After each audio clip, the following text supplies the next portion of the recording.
Hello, Kalu Kalay. How are we doing today? My name is Noped, and on an I write games for fun. So what are we doing today? Today we're going to be going over Blue Archive, the unofficial TTRPG. And yes, that was actually Yik's music, because Yik has a really good soundtrack. Hello, Duke Uwukum. How are you doing? Thank you for following. Like, people meme on Yik a lot, but like, Yik actually has a good soundtrack. Yik's OST is actually very good. The rest of the game sucks, but you know, it happens. Oh, phone. Yeah, no, it's the actual music behind Yik is quite high quality. That's just what it is. The only problem is, again, the game is just really bad. I should know, I played through the entire thing. But yes, this is Blue Archive, the unofficial tabletop role-playing game experience. And as you can kind of see, I'm trying to activate, I'm trying to get a fresh paradigm, a fresh perspective on this game. Therefore, I've eliminated any sense of right or wrong by just calling this Lolicon Archive. There is no particular reason for me naming it this, just because I thought it was funny. I've really lost my mind. Please send help. But yes. So, last time on Dragon Ball Z, last time on the Blue Archive experience, we have the very basic concept of what the game is going to be actually looking like. At its very core, it is a D100 game for skills and a 2D10 game for combat. But we were running into a series of issues. Most notably, we were looking at what do we actually want to do. So you kind of see here, we have a split. We have the splits, you could say, when it comes to what our attributes are going to be, because both of them are valid. Let's just call it that. Let's call a spade, where we can split things between either making them academic attributes, as in these are your actual literal classes and your attributes are tied to them, versus your personal attributes, something more akin to you.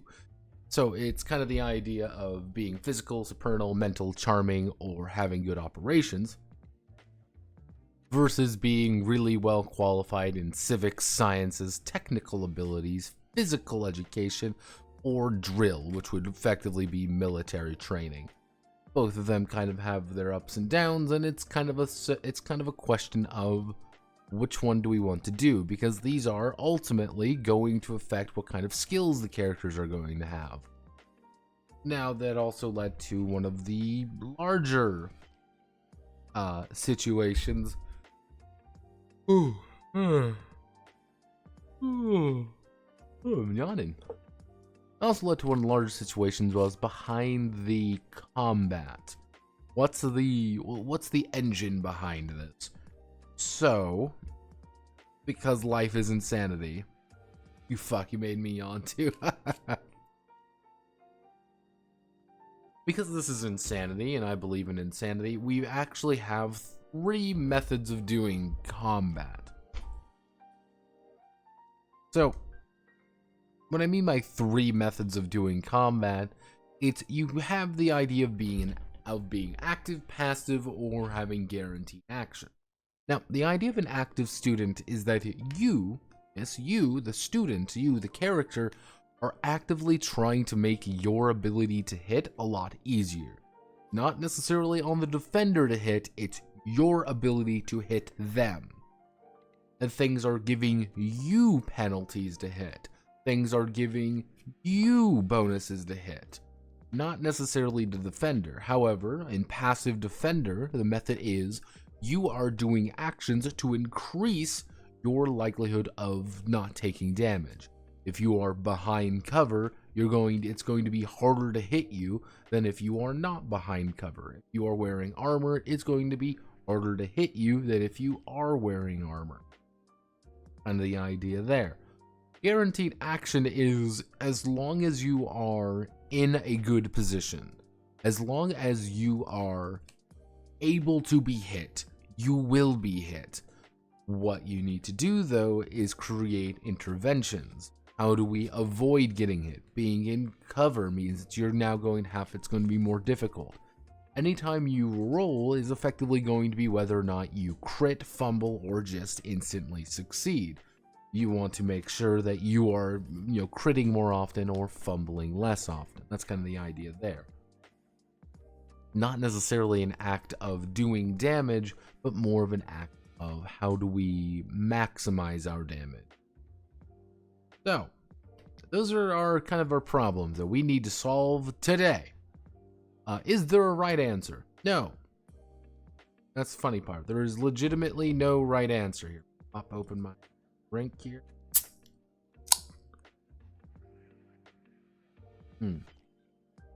It's not half bad. So I've been thinking about it more than anything, and I've come to the conclusion that there isn't really, how do I want to word this? There is legitimately no good reason. The right answer is always more cute and funny. Don't fucking know which one of these is cuter and funnier. That's the problem. Is that, how do I want to word it? Each one of these is going to shift development in a certain way. Each one of these is going to make things, make things more complicated.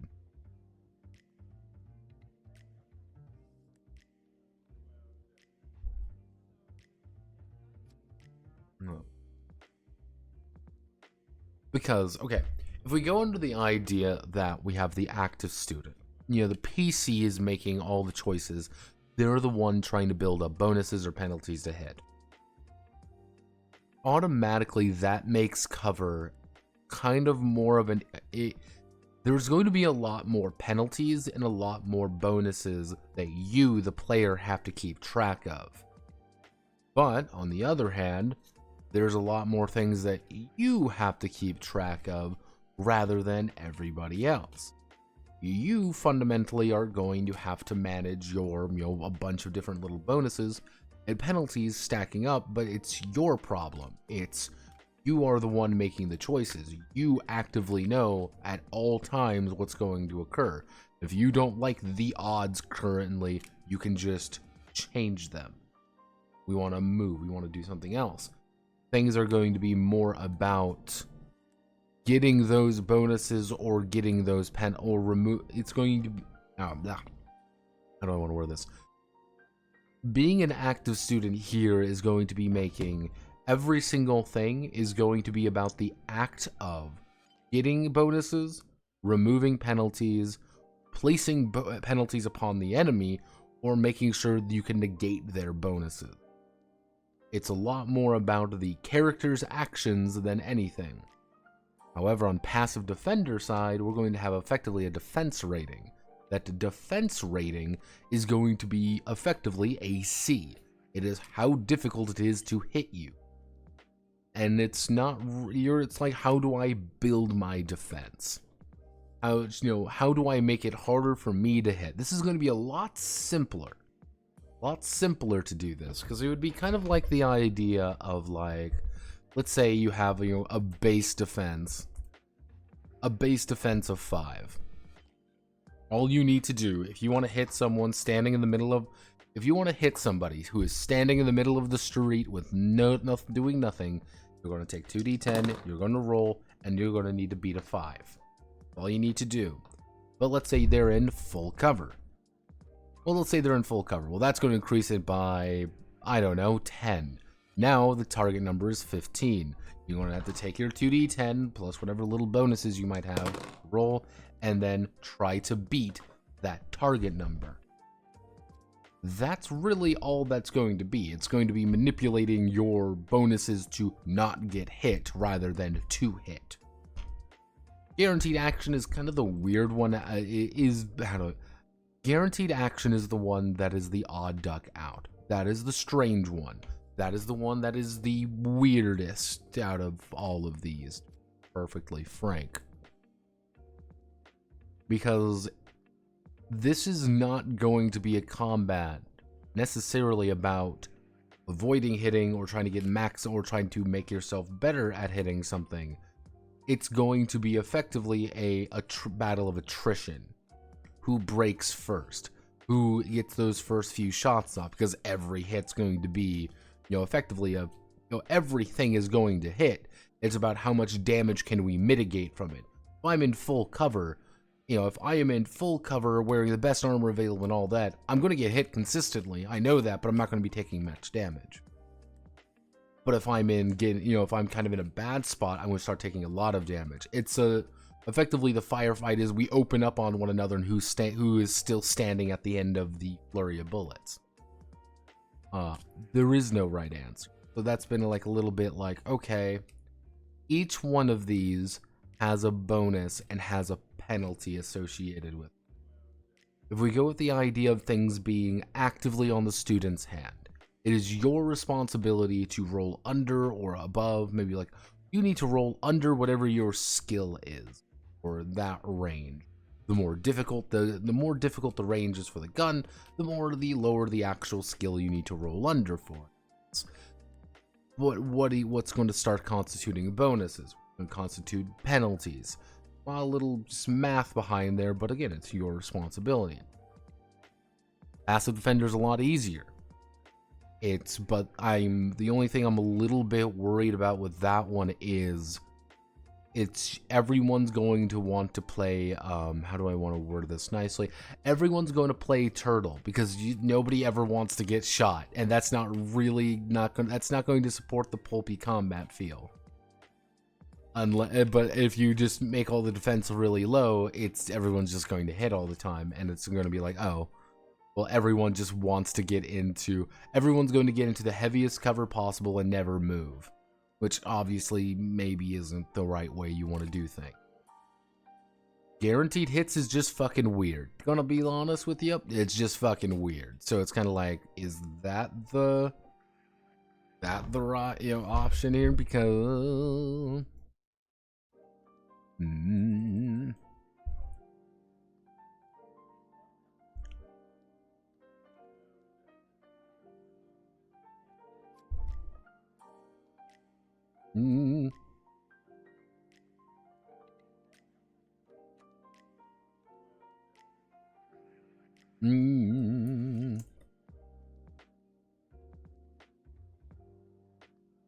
there we go.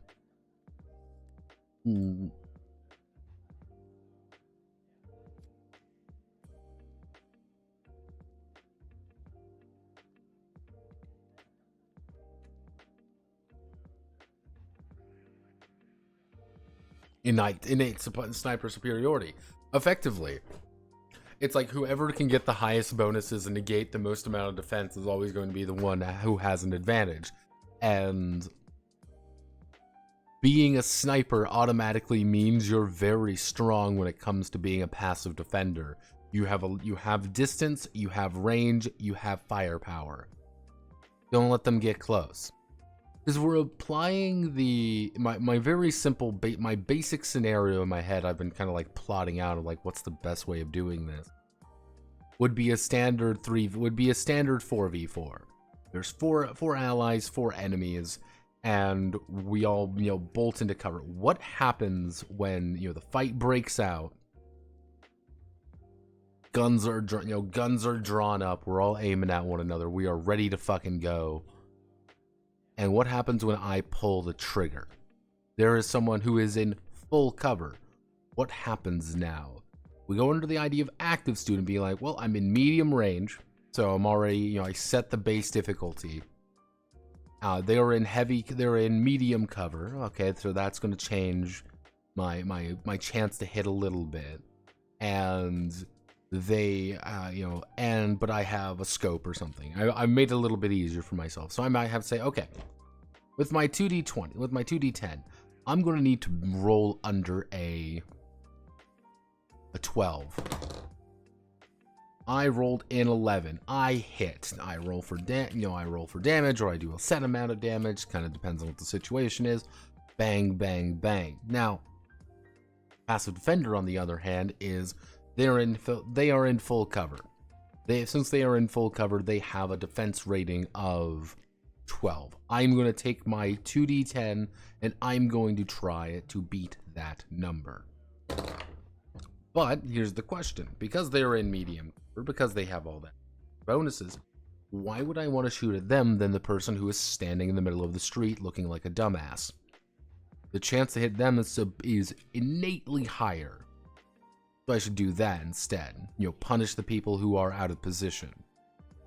On the other hand, we have this guaranteed damage, which is saying, I'm going to hit her, but since she's in medium cover, she is negating a large chunk of damage. It's going to be fundamentally not as worth it to start plinking away at her as much as it is going to be me doing literally anything else.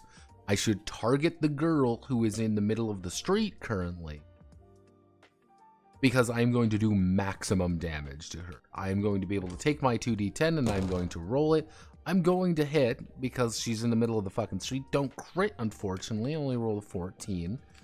And I'm going to do my gun's damage. And then suddenly, she's in a bad spot. She's been lit the fuck up. She doesn't have the right armor on. She's not in cover. She is fundamentally in a worse spot than she. That's where I can't merge these as easily, because all of them do something different when it comes to just basic ideas of being hit or not being hit. Lit the fuck up, love you. Because you do something like an active student. That is,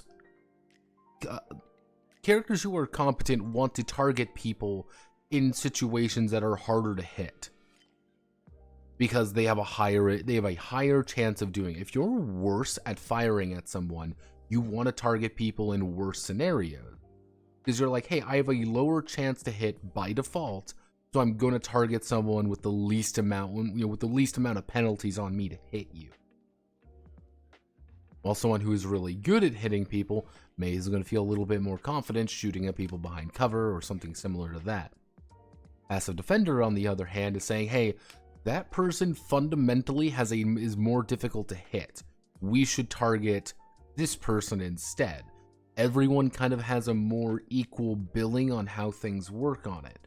Everyone knows that person has a target number 15 to hit. But why should we hit that person? We should not aim for this person because they are target number 15. This is target number 5. I've hit. Guaranteed damage is, of course, hey, we're going to maximize the amount of damage we're going to be doing to this target out of position versus the one in cover. We can still put pressure on the one in cover. We can still light them up. We can still light up that entire section of cover and make sure that she is taking damage. She's not going to take a lot of damage, but she will take damage. So it's kind of like, it becomes a little bit more of attrition focused in this one. So it's kind of like, See, I wish Scrumbelow was here. If Scrumbelow was here, I would be able to call him a little bitch and funny. Be able to give him a little love tap and say, "Hey, bitch, how you doing?" Mwah.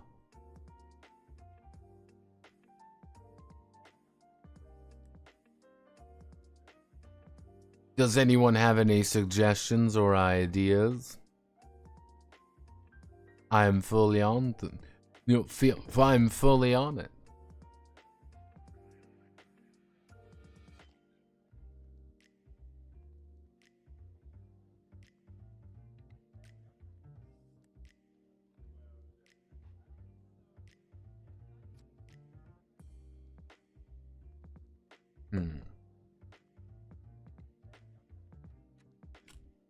Because when I, say everything again, I was filling out an insurance claim over my broken toe. That is a joke.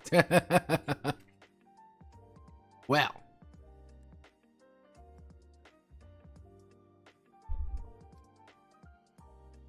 Well, let's see. If we go up here.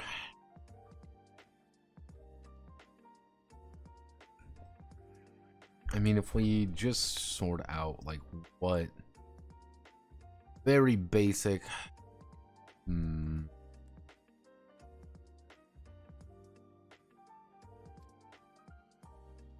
Oh.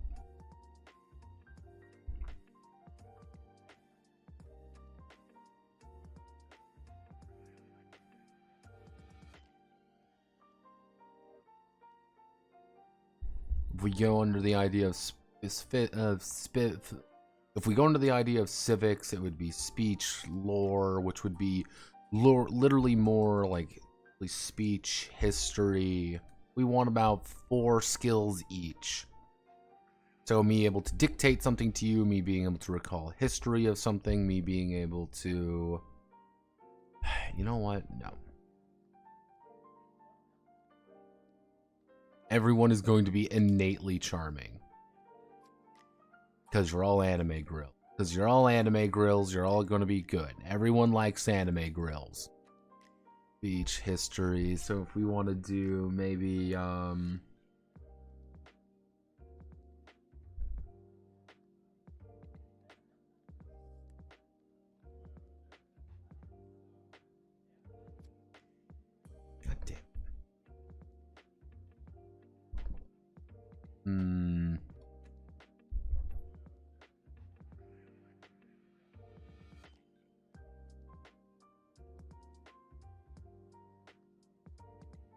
okay, so let's look at like just maybe skills. If we go with the idea of the academic attribute, these are our basic core attributes. So civics, sciences, technical, physical, drill. So physical, already we have athletics, acrobatics, then it was going to be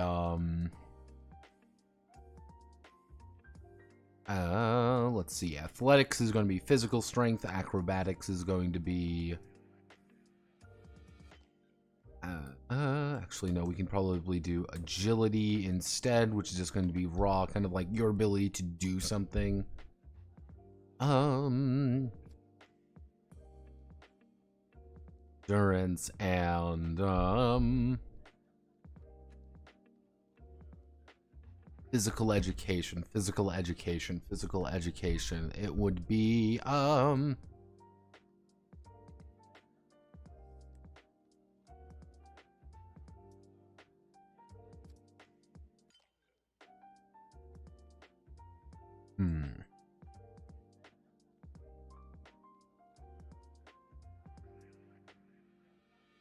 already for technical, we knew we were going to put piloting in here. If we do 4 skills each,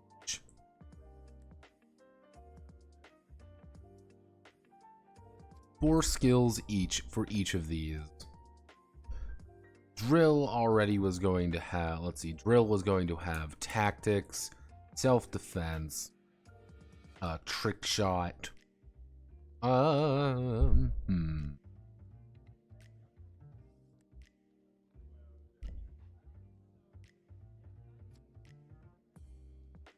I think anime girls are gay. I was in the bathroom. What I miss? Y'all need help.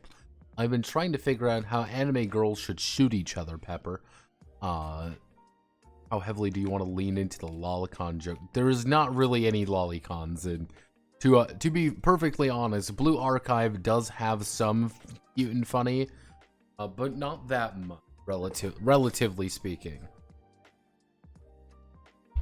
Like, relatively speaking, it doesn't actually have that much. So if we go under civics, would be speech, history. Actually, we can do a physical, social.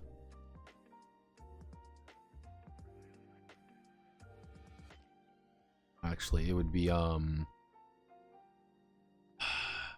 D2000. Tell me more about the sciences.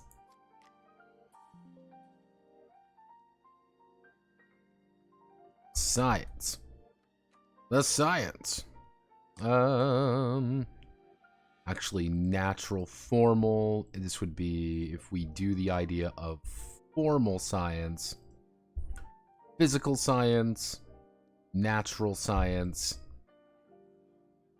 social science, and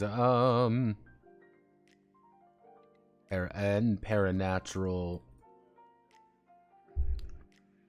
Because the thing is, we already fundamentally know that weird magic shit sometimes happens. I guess we just call it supernatural, wouldn't we?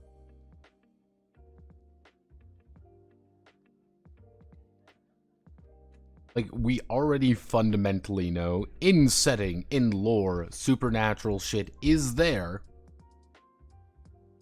Notepad became Asian for a second. Don't you know, Ironside? I'm always been Asian. 你好，我也很高兴你呢。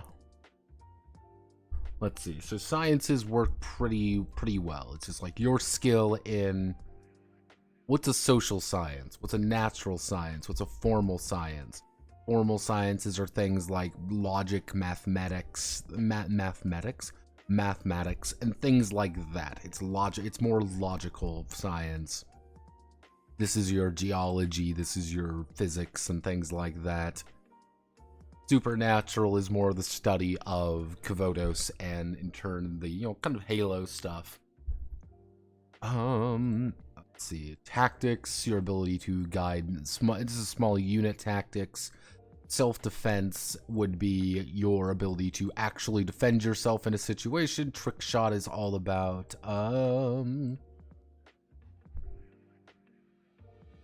Trick shot is all about special shots, about making kind of wonkier. I guess I could literally put things like marksmanship in, but my only fear with things like self-defense and marksmanship is that people are going to want to pump those like right off the bat, and that is going to be like, oh, I just want to do this to get more combat bonuses. Like, maybe that's not. We can tie it else somewhere. Blazing. Yes, don't you know I'm blazing?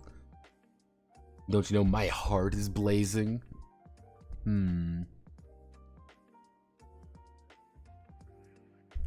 Mechanics. That works.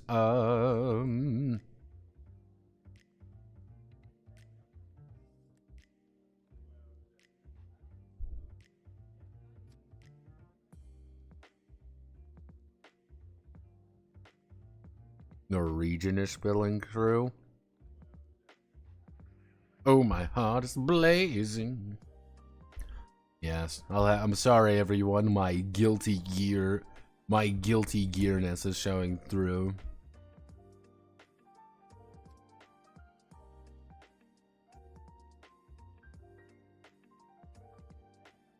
No, I think we should go with marksmanship. Manly co-host. We have a returner. Don't worry. Manly, who has seen the war and will never ever leave it. Where underage Manly? No, underage Manly.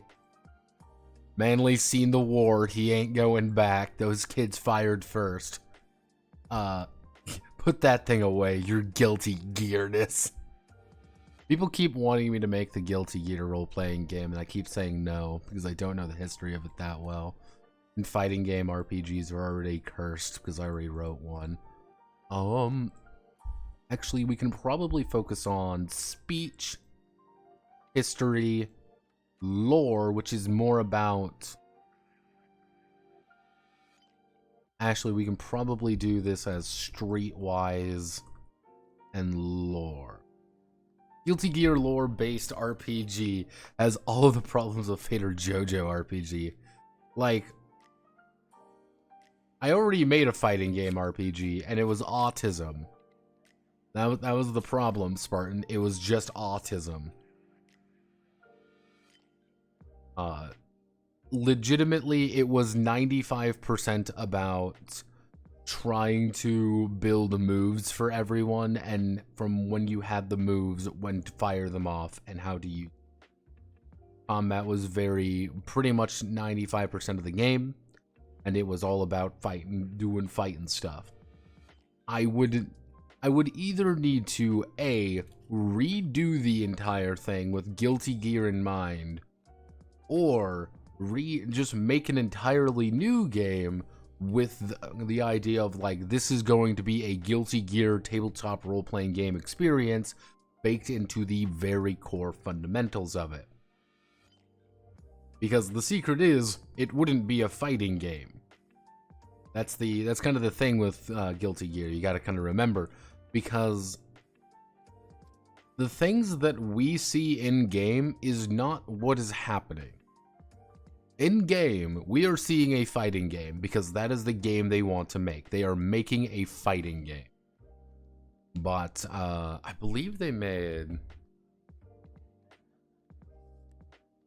if I remember correctly, they made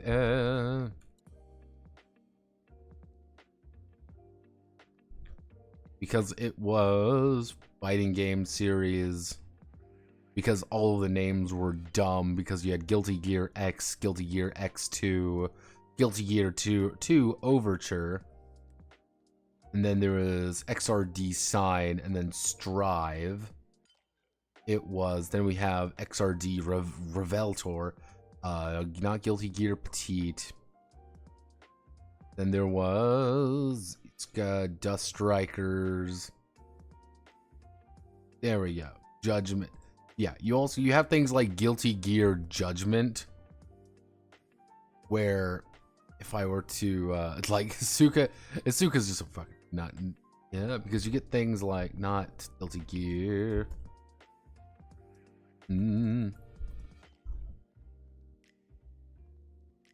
Because fundamentally speaking, you're not playing a fighting game as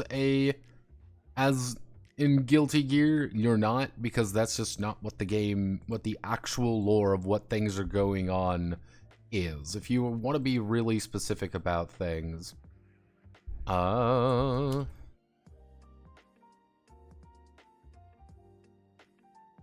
this is the shit that's going on a majority of the time. Let me see if I can find this. This is what's actually happening in every fight you're doing.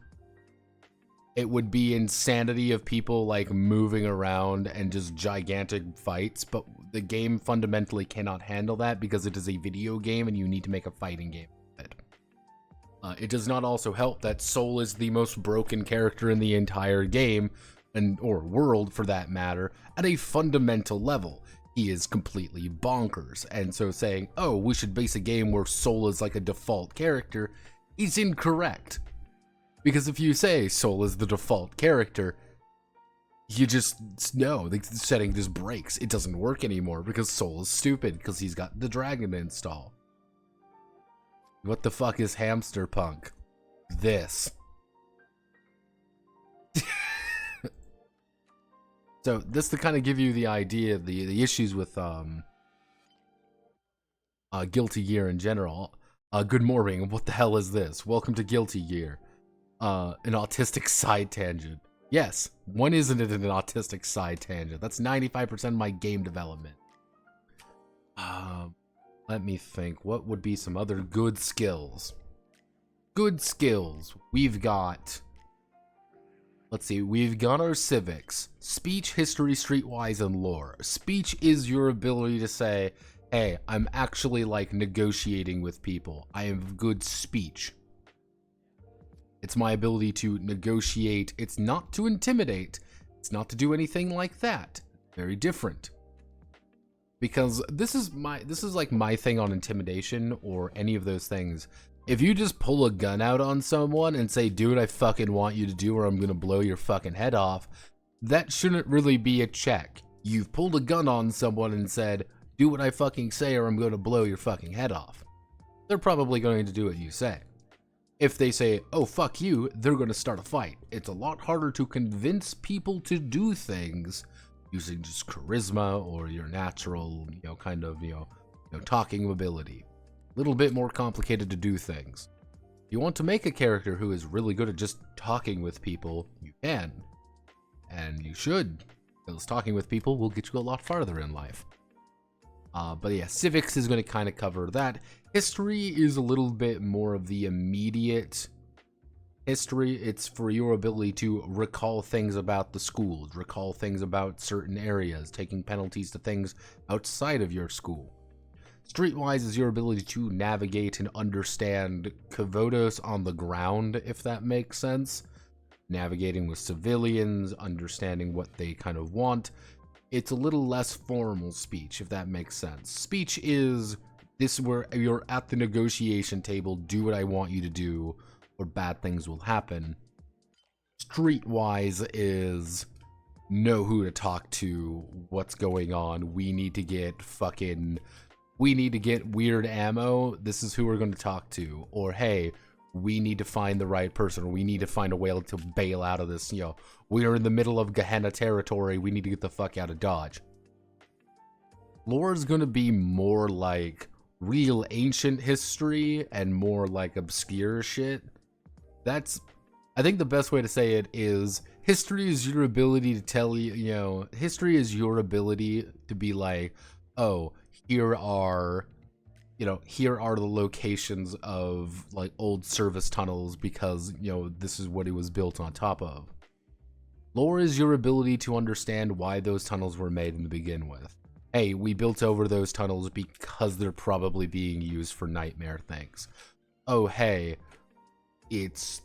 what the fuck is this ancient device? Well, if you pay attention in class, you would know X, Y, and Z. Sciences, natural, social, natural, social, formal, supernatural, ecology, biology, things like that. Social sciences are a lot more about trying to get a read on people, trying to understand how they think. It's not negotiating. I'll probably have to change the wording on it a little bit. It's not necessarily negotiation or anything like that. It's what is this person thinking? This person's really fidgety right now. We say one thing wrong, they're going to go off on a fucking tangent. They are going to start shooting. Or hey, we know that we are in a, like, fundamentally speaking, we're in the wrong here. How do we get out of this? Or hey, they damn well know that they're not supposed to be here legally speaking. Why are they here? That's kind of the idea there. Formal sciences is your math, is your physics, are things that are logic based, if that makes sense. It is, we are sitting down and we are doing math now. It is very intelligent, focused. If anything, I can probably also put that into the idea of like IT even. Being like, yes, this is your IT ability. But maybe not. Maybe we put that more into technical. Like maybe we put computers into technical. Maybe that could work, because technical is all about doing something. Piloting is, or even driving. I could probably call it driving. Driving is like, you have a bike just as much as, like, you have a bike just as much as your, a car or something. Nothing really too hardcore. Let's see, driving, mechanics, computer.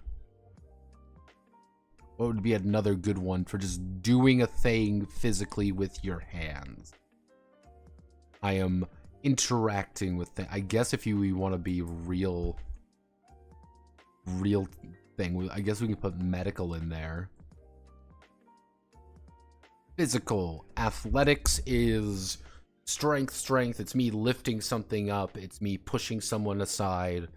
Agility is how fast I'm acting. Endurance is how well I can stay upright effectively. Hey, am I going to get knocked off my feet, or can I just kind of power through it a little bit? How long can I hold on to something? I guess we can put in like coordination, maybe. Coordination's a little bit specific though. Yeah, coordination feels a little specific. That's the issue. Like when would you roll coordination? Actually, we can put survival in there. Because if we put survival, the idea is now PE is a mixture of, hey everybody, let's do our basic athletics. Survival is, you know, it's kind of like, okay everyone, let's get ready for PE, put on your gym uniforms, we're going to be running through fucking, run through the fucking desert, try to get out alive. If you fuck up too bad, they'll fish your body out one of these days. Drill, I'm not like 100% on Century. Because if we do the idea that tactics is logic, that is, hey, you're kind of looking around, you're setting things up, you're trying to get a scope on the field. And I say, hey, roll me tactics. You take your dice, you roll dog shit, you roll dog shit. You rolled 24.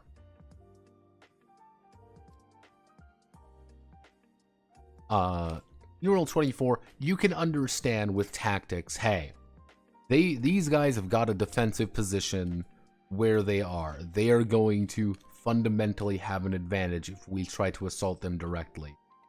Why don't we go through a different angle? And as a GM, it would be like, these guys have, right now you can automatically tell that is heavy fucking cover.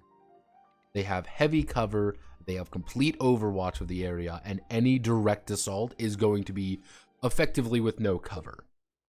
So you need to either go flank them or get behind them or create your own cover. Like someone like legitimately needs to be cover, or you need to make cover.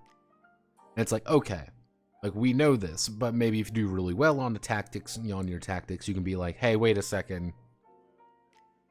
Why don't we go in through the other door? Like, why don't we enter the other way? And things like that. Self-defense is somebody rolls up on you and makes a swing at you. Like, ooga booga, I'm gonna punch you in the fucking face. You say, hey, I rolled successfully. It's me throwing you over my shoulder. It's me decking you in the face beforehand. It's your self-defense, ability, and it's kind of more of your combat skill, not necessarily combat skill, but more like the taught, hand-to-hand stuff. It's against someone who is completely untrained, like a regular civilian, you'll be able to beat them up pretty fucking handily. One punch from you, you will break a rib. Easy. That's the funny thing. Anytime you see these, blue archive girls, is that one punch will break at least 2 of your ribs. If they put their full strength behind it, there's a chance their fist will go through you. So it's like, oh, I'm going to die if I fight one of these things. So self-defense does kind of take a slightly different meaning in some cases as well, where it's, hey, this isn't about this isn't necessarily about punching you in the face. It's about bringing you down, because the millisecond that we don't bring you down, you're going to probably die. Let's see. Self-defense, marksmanship is just your ability to aim. It is less I would say not combat aiming, if that makes sense. Because I want combat stats to be a little bit different from everyone else. I don't want to be like, oh, you have really high marksmanship, therefore this is the opening shot. This is like sniper tier bullshit. You are sat on a roof. You are you're laying flat on your stomach. You've got your rifle out. This is and taking a shot and hitting it dead on. That's kind of the idea of marksmanship. It's just like your talent for aim. Sentry, on the other hand, is a little bit weird. You know what we can probably do? That we can probably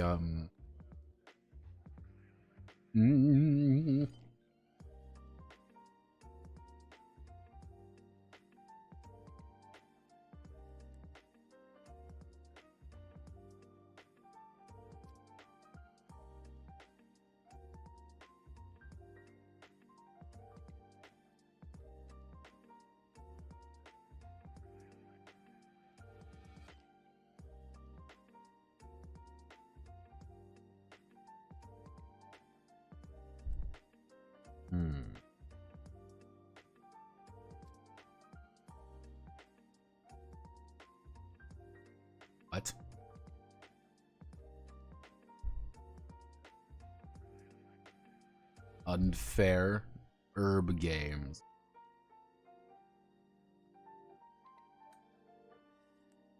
I have never heard of this before.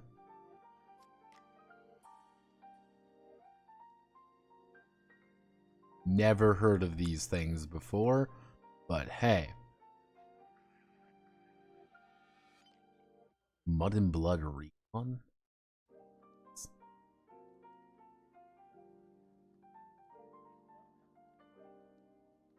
Look like Flash Game.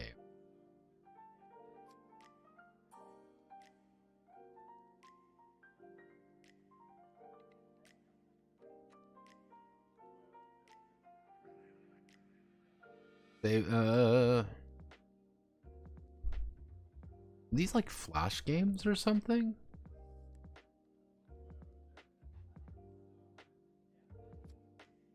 They looked like Flash games. But yeah, no, it would be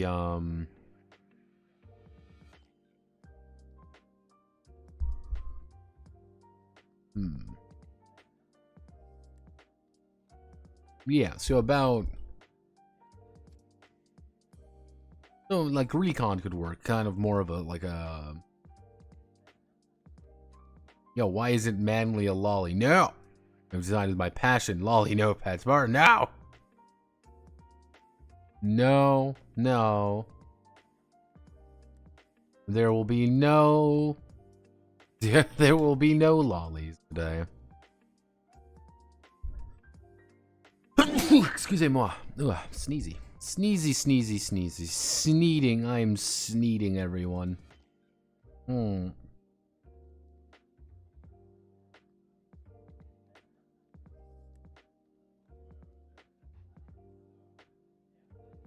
Will you bless my soul? Own 16 done. Da da da da da da da da da da da da. Da da da da da da da da da da da. Da da da da da da da bum da da da da da. Another day older and deeper in debt. Say, Peter, won't you come because I can't go. I owe my soul to the company store. 16 tons, and what do you get? Another day older and deeper in debt.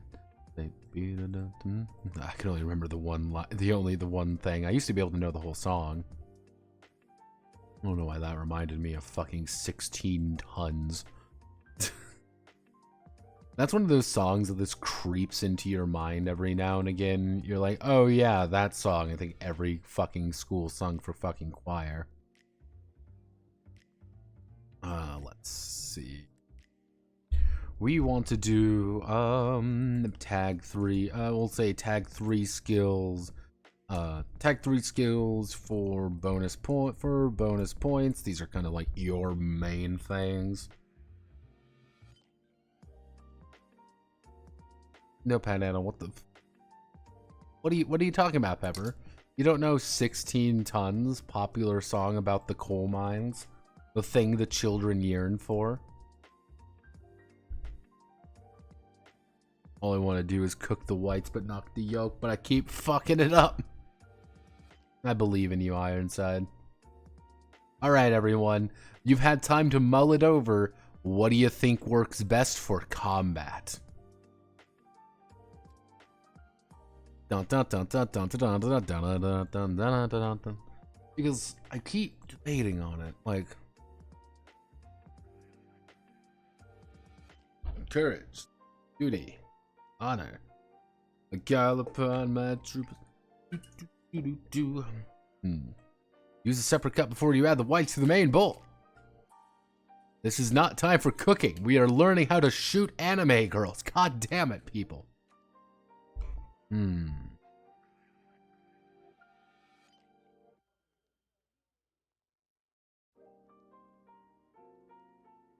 Yo way yo. Oh well. Yo way yo. No. Branji.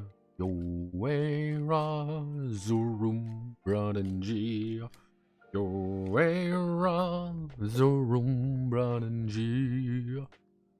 Fucking war count of the Brunnen G.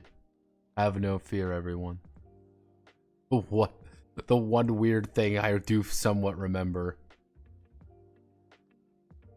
Let's see. Both active student and passive defender. The person getting shot can modify their TN while the player modify their rolls with bonuses. That's just passive defender. How do I want to word it? It's when I say active student, I am quite literally meaning that you are making your own target number. It is you making the choice to, pretty much, hey, this is, this is easier to me, this is harder for me, not really worrying about whatever they are. You just are taking penalties, bonuses.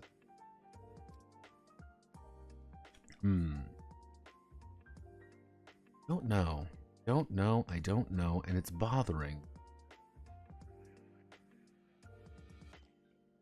Well, it sounds like Ironside that you don't know how to cook.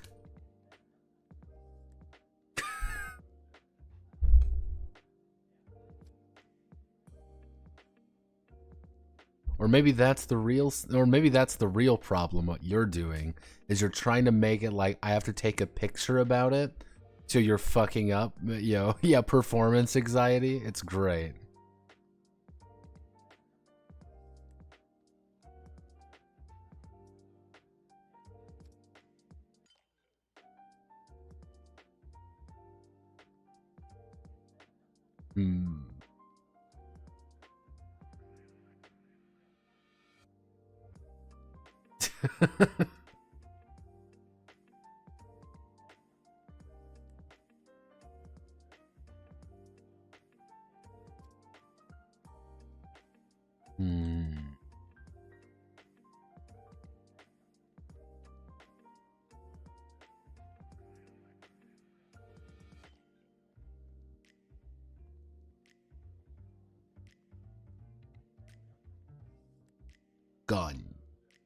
Gungans, gun game, gun shoot.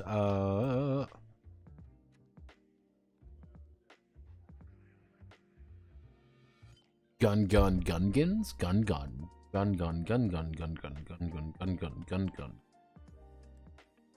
Tell me more about PvP, tiny Asian man. I want to learn more about this chaotic shit show of fucking PvP. Because yeah, if you take too much damage, you literally get exfiltrated. That's the entire thing. Like, you take damage and then a helicopter shows up and picks you up. Like...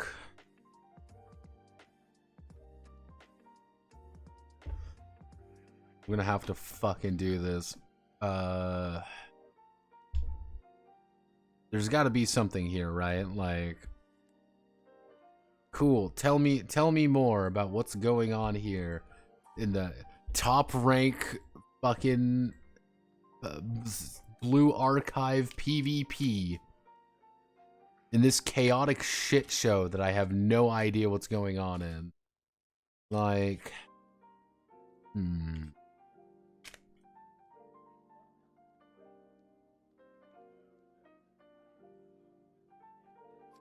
What I've determined is that you either automatically win or you automatically lose. That's how you PvP. Good job, team. We've done it. That's how you win fights, everyone. You just win or you lose automatically.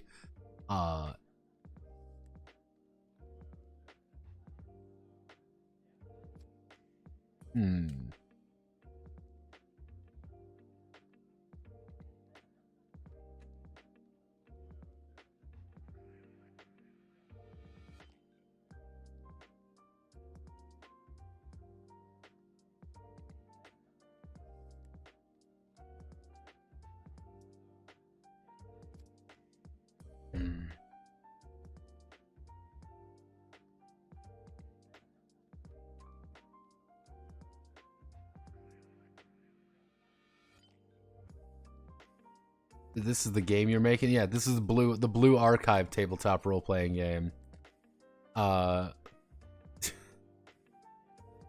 That Korean chili pasta stuff it does. The Korean stuff really does. I know exactly what you're talking about. It's good shit first.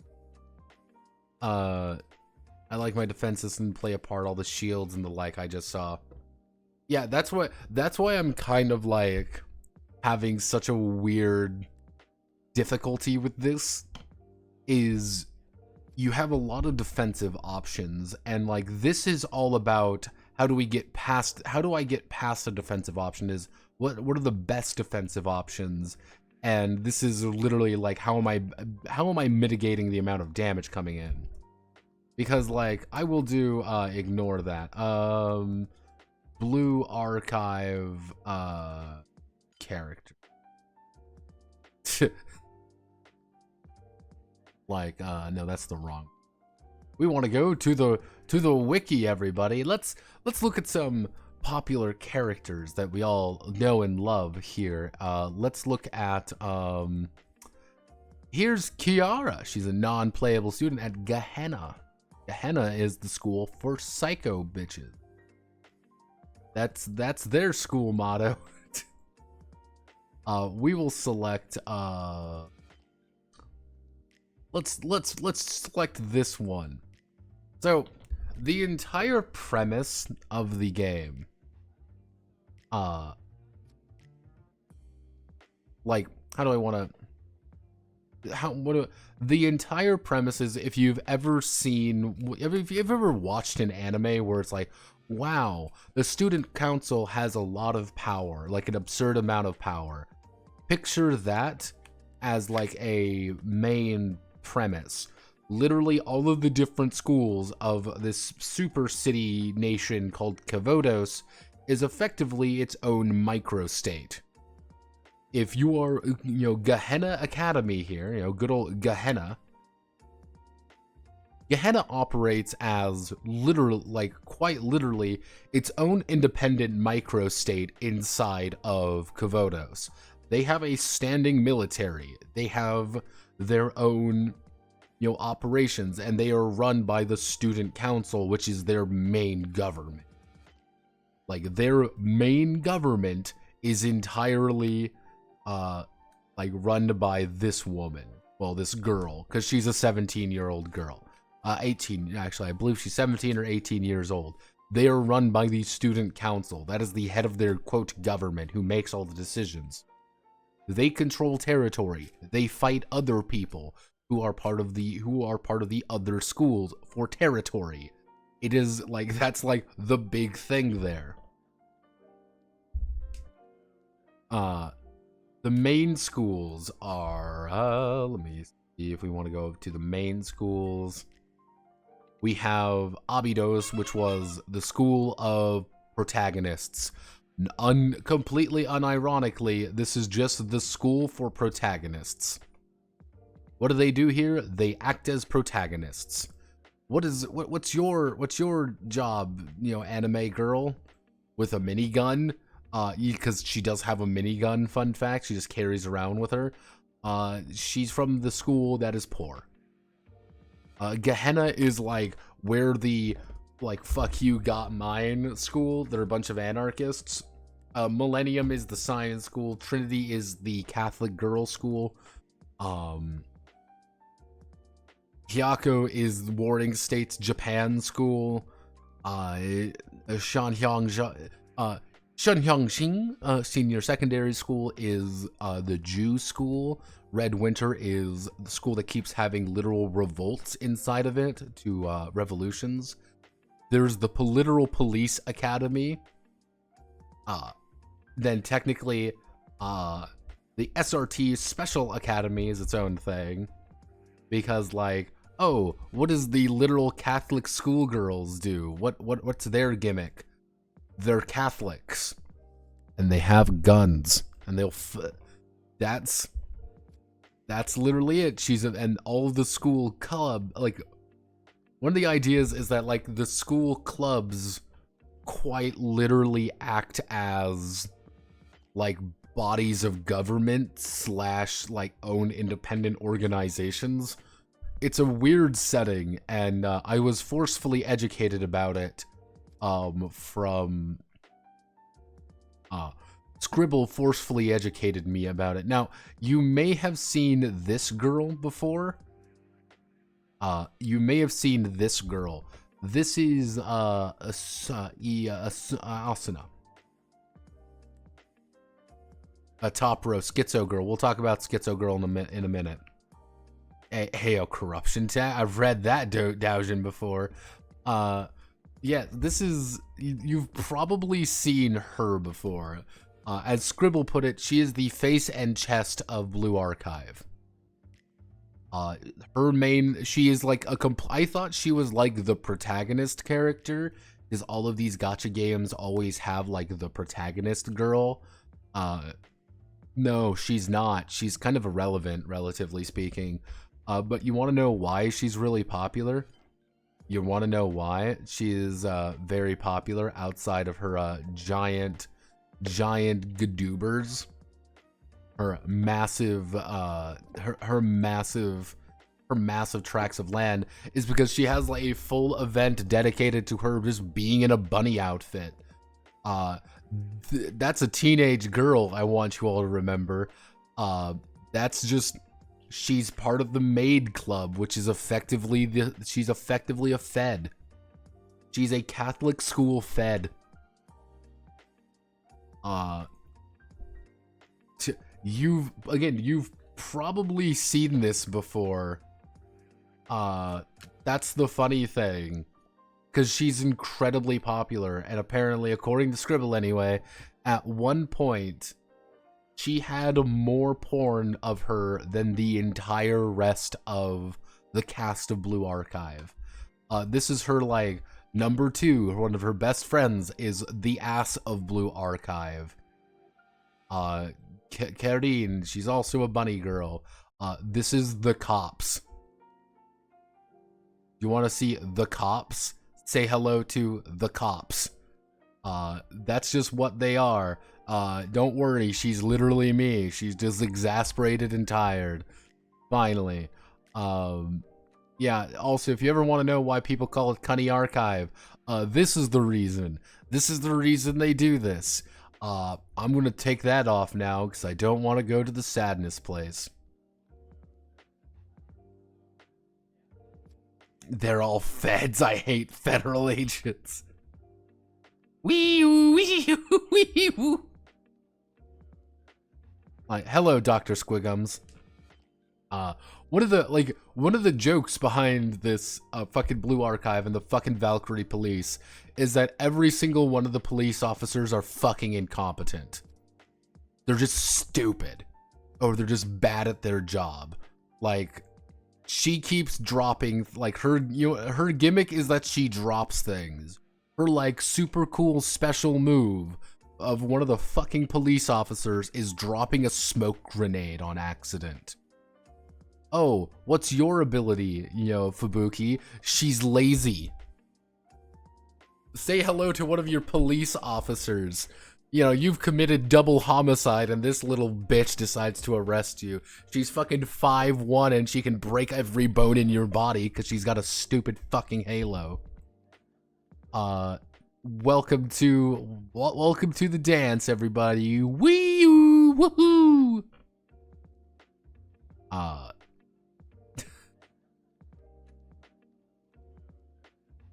Yeah, there's welcome to some of the bullshit that this why are all the adults dead again?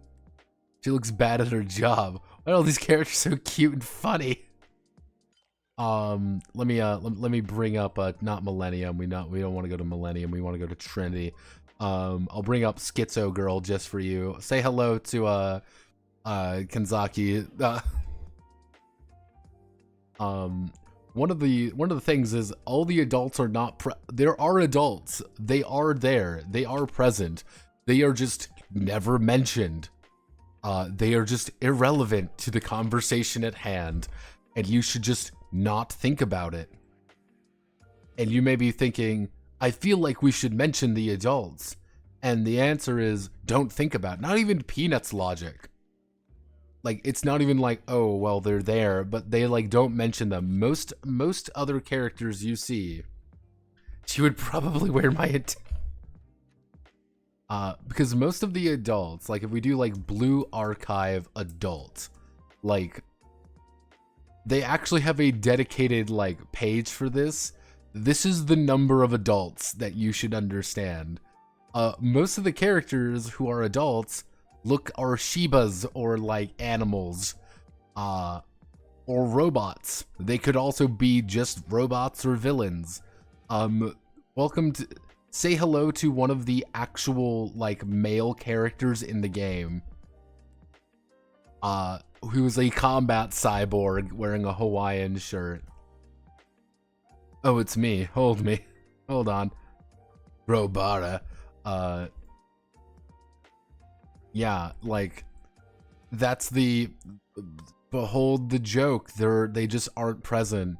And if you're noticing something as well very important,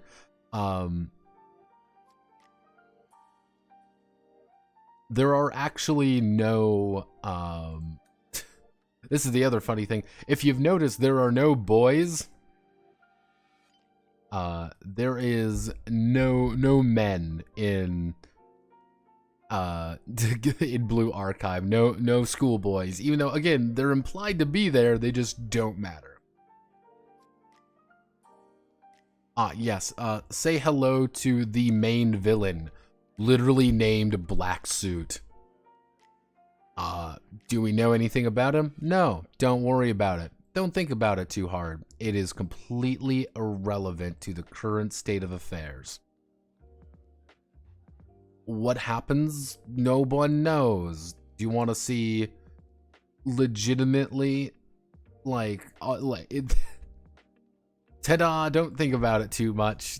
Why, Notepad? Why? Don't think about it. Not even, nope, nothing. No fem, click the demon. Black. There are no men, only slightly masculine women. Not even really masculine women. There really aren't. Like, almost every single character, this is the important thing about Blue Archive you must understand, is that almost every single character you encounter is a student. They are between the ages of 15 to 18. For example, Wakamo. Hello, Wakamo. How do you do? You know, she has well, if I remember correctly, she has like a Mosin. Like, what's your gun? Yeah, she wears an Arsica Type 38 rifle. Yeah, she uses a Type 38. Don't question why. Here's her in a kimono. Here's her in an actual armored car.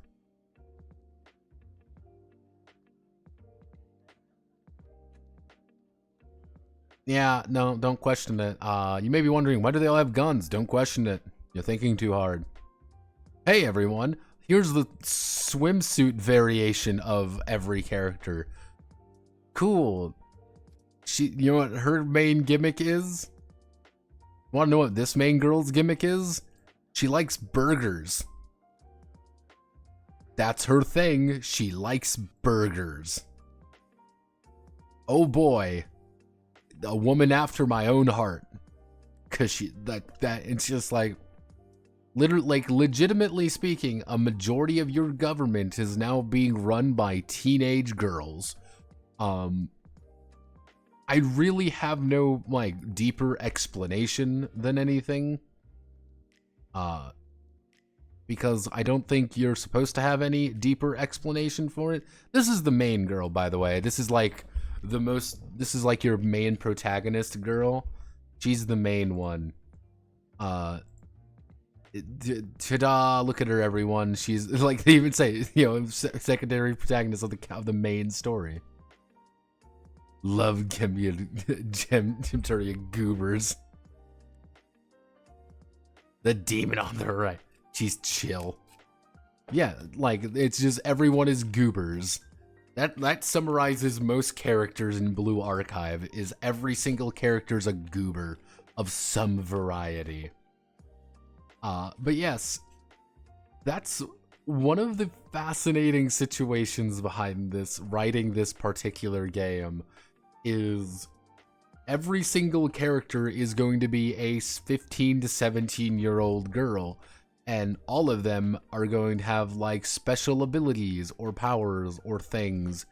And don't think about it too hard.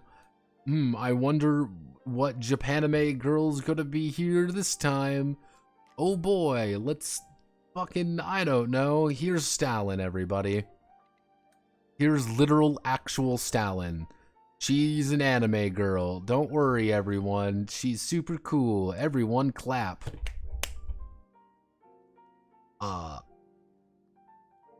Why does she have it? Who knows? She's a girl with a gun. Like, she has a little mustache on because, she's an anime girl who wants to LARP a Stalin. Yeah. It's her mustache. Cool. Hey everyone, let's try to find another fun and exciting character to look at. I wonder who we should click on. Should we click on crazy bitch, crazy bitch, crazy bitch, crazy bitch, crazy bitch, lolly, crazy bitch, crazy bitch? Also, you may be wondering, Notepad, this seems to be a pretty big factor that some of them have horns and some of them like, oh hey, you know, like they have horns or they have animal ears. Is that important? No. It legitimately means nothing. Do not think about it too hard. That's just your school uniform, everyone. Get in your school fucking uniform and like it. Rotary grenade launcher. Yeah, I mean, it's one of those things where you have to imagine waking up every morning. You're like, oh boy, hi mom, hi dad, breakfast looks amazing. Eating breakfast, you know, it's like, I'm gonna put my uniform on. And then you put this shit on. And then it's like, oh, almost forgot my grenade launcher. You'll strap that to your back and you'll run out with a piece of toast in your fucking mouth. It's like, that is just how this fucking game works. You just run out with a goddamn gun. It is the American dream personified. Every character is open carry. Everyone is expected to carry a fully loaded firearm at them at all times. God bless America. Here's the swimsuit variant.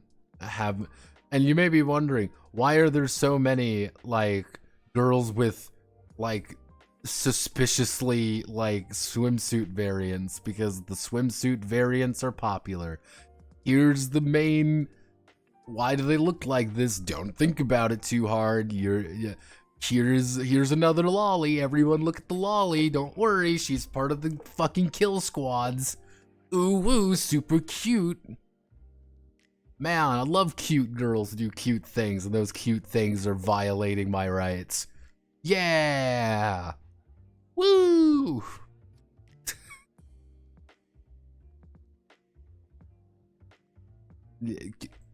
Cute girls doing cute things, except those cute girls are violating my civil rights.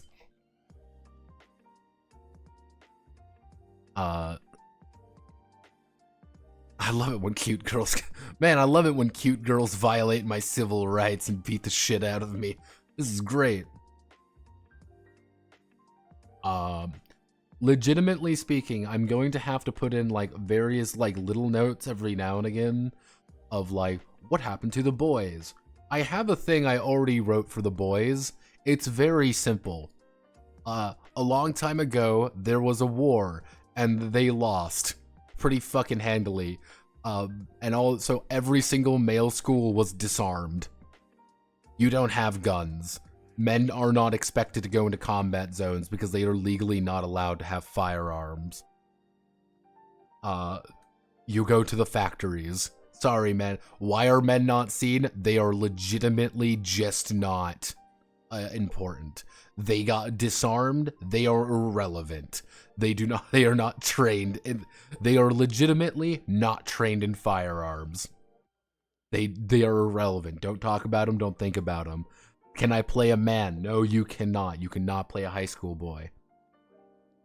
I legitimately want to make a point of saying you cannot play a male character at all. And they're like, oh, but I want to play a male character. You physically cannot. They are disarmed. They go to effectively government-run schools for the purpose of creating more ammo. Because that solves another logistical conundrum in this fucking game, by the way. Because they never talk about where the guns come from. They just appear. So now we have an explanation of where guns come from. The vast amounts of slave labor that the men must perform in the manufacturing industry. You don't see them because they work effectively 12-hour days. You know, go to school, learn how to make ammo, graduate, go to ammo factory, live, die, repeat.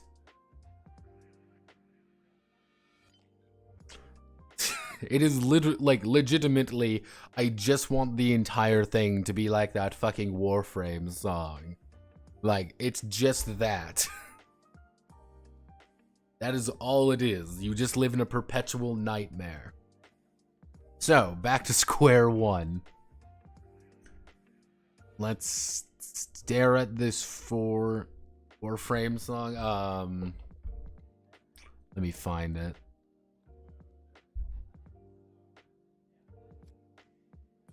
We all live together. There we go. That one.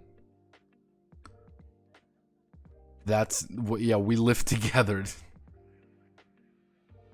No, Pen, you realize if you do that, someone is just going to pull a Ken. Like, yeah, someone's going to want to pull a Ken. But I'm also going to have to put a very important note in my little note being like, hey, where are the guys? Well, this is what happened to the guys currently. This is the current situation, blah, blah, blah, blah, blah. I'm going to put a very important little note at the end there, being like, you would have not opened up a Blue Archive TTRPG if you did not fully intend to play an anime girl with a high caliber firearm. Like, you would not be here if that was not your intent. Do not pretend otherwise. Do not pretend that you are here for some higher meaning. You are here for Cunny. Do not doubt. You are here for the cute and funny. Do not think about it too hard. But no, Pat, I want to play as the faceless male character who fucks all those anime girls. You cannot play Sensei. Sorry, Sterner. You cannot play as... Let me bring up Blue Archive Sensei. You cannot play as not you. Yeah, this is canonically how Sensei looks to most people. He's just a poor drawing. People try to draw him as like draw them because technically speaking, Sensei does not have a gender. Sensei is just a thing. That's all we know. They definitely are a person. There is no other deeper explanation. They do, however, have a magic credit card. That is their literal power, is they have a magic credit card.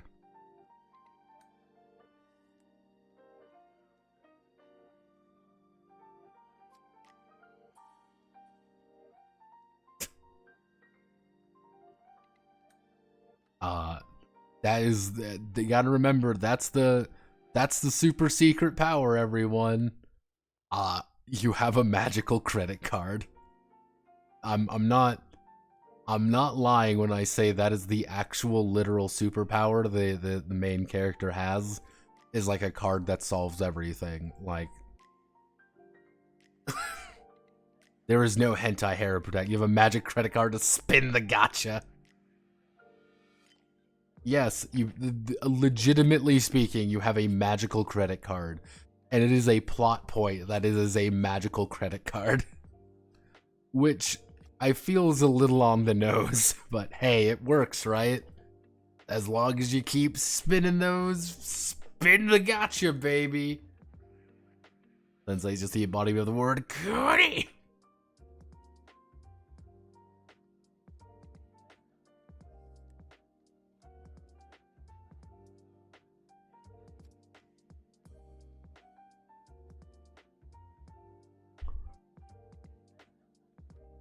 Okay.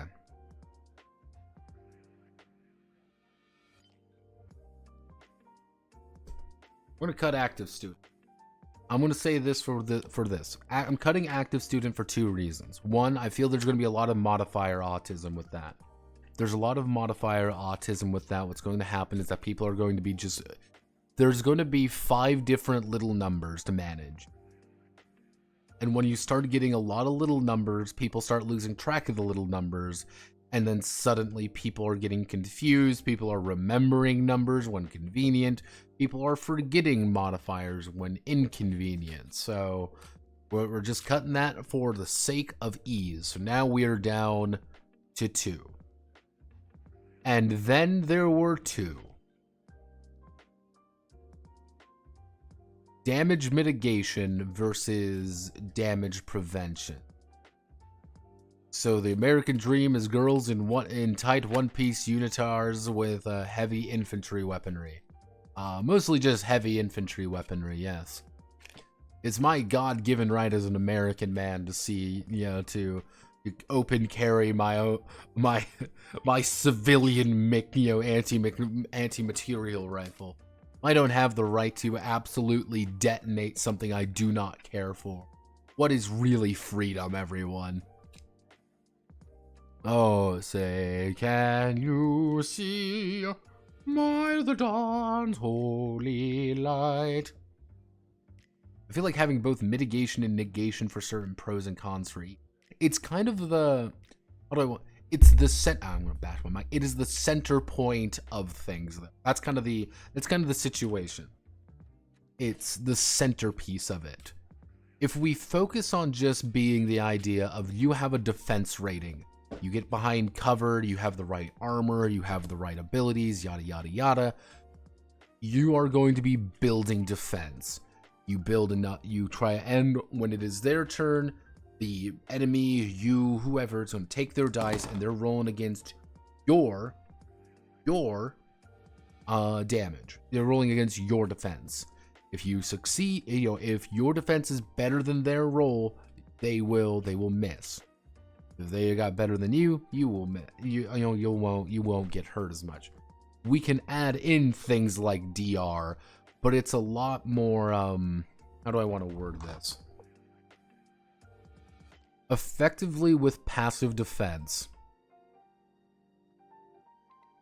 Effectively with passive defense, it is the chance for 0% and a chance for it's a chance for 0% damage. There is a chance if they fail their check, you're going to take 0 damage. That does mean damage can be increased. Not significantly, but enough that getting hit a few times could be dangerous. But that also means that getting, literally just hunkering down is a very valid tactic. Damage guarantee, though, is kind of hunkering down is not viable in the long run. Because if you hunker down and do absolutely nothing, you are going to get hit. You are going to take damage regardless. Because you're just getting opened up on. Damage mitigation is a lot different. It's kind of the idea of how do I want to do it? Taking zero damage is either common or uncommon, or either common or rare. I think that's like one of the like a question you have to ask yourself. Because if taking 0 damage is common, you're behind cover, you're doing everything you should do, people are missing you often, that means health can be lower by default. And if health is lower by default, what we can do there is say, hey, you should focus more on getting into cover. You should focus more on getting into the situation where you are no longer in danger. Get behind cover. Wear the right armor, try to put smoke down, give yourself as much passive defense as you physically can. Those lollies were totally just standing out in the middle getting shot, though. That's the problem Like this is kind of like what I was talking about with like the Guilty Gear, Guilty Gear video, musing about that. What is happening in game versus what is happening, like, quote, in reality is very different. Because this is the video. They're swimsuit shopping, by the way. That's the entire premise. This is the actual thing that is going on. They are all armed. They are moving around. They get poorly into cover, very poorly into cover, and they just start opening up. There's a problem. What do? We open up fire on it. There is actual cover, and there is actual, like, attempts to put yourself in a better, safer situation. That's what's actually occurring. This is what's actually occurring in the game, but they can't show this, obviously, because that would be impossible. That is fundamentally a thing you can't show in a game. Like you can't play that game, because that game doesn't exist. Unless you're playing like a first-person shooter, or you're a third-person shooter at that. So you are... Did that lolly just grenade jump? Probably. So I'm kind of focusing on this because I can't focus on the game, because the actual game is a weird auto battler that's like just stand there and press buttons occasionally because they just do all the damage themselves. You can't really order your girls to do things because it's a fucking gacha mobile game out, with the sole intent of stealing your money and credit card.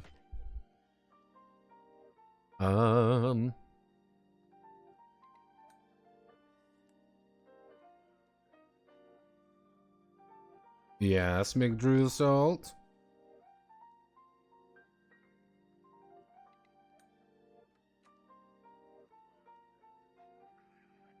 Bring in bonuses.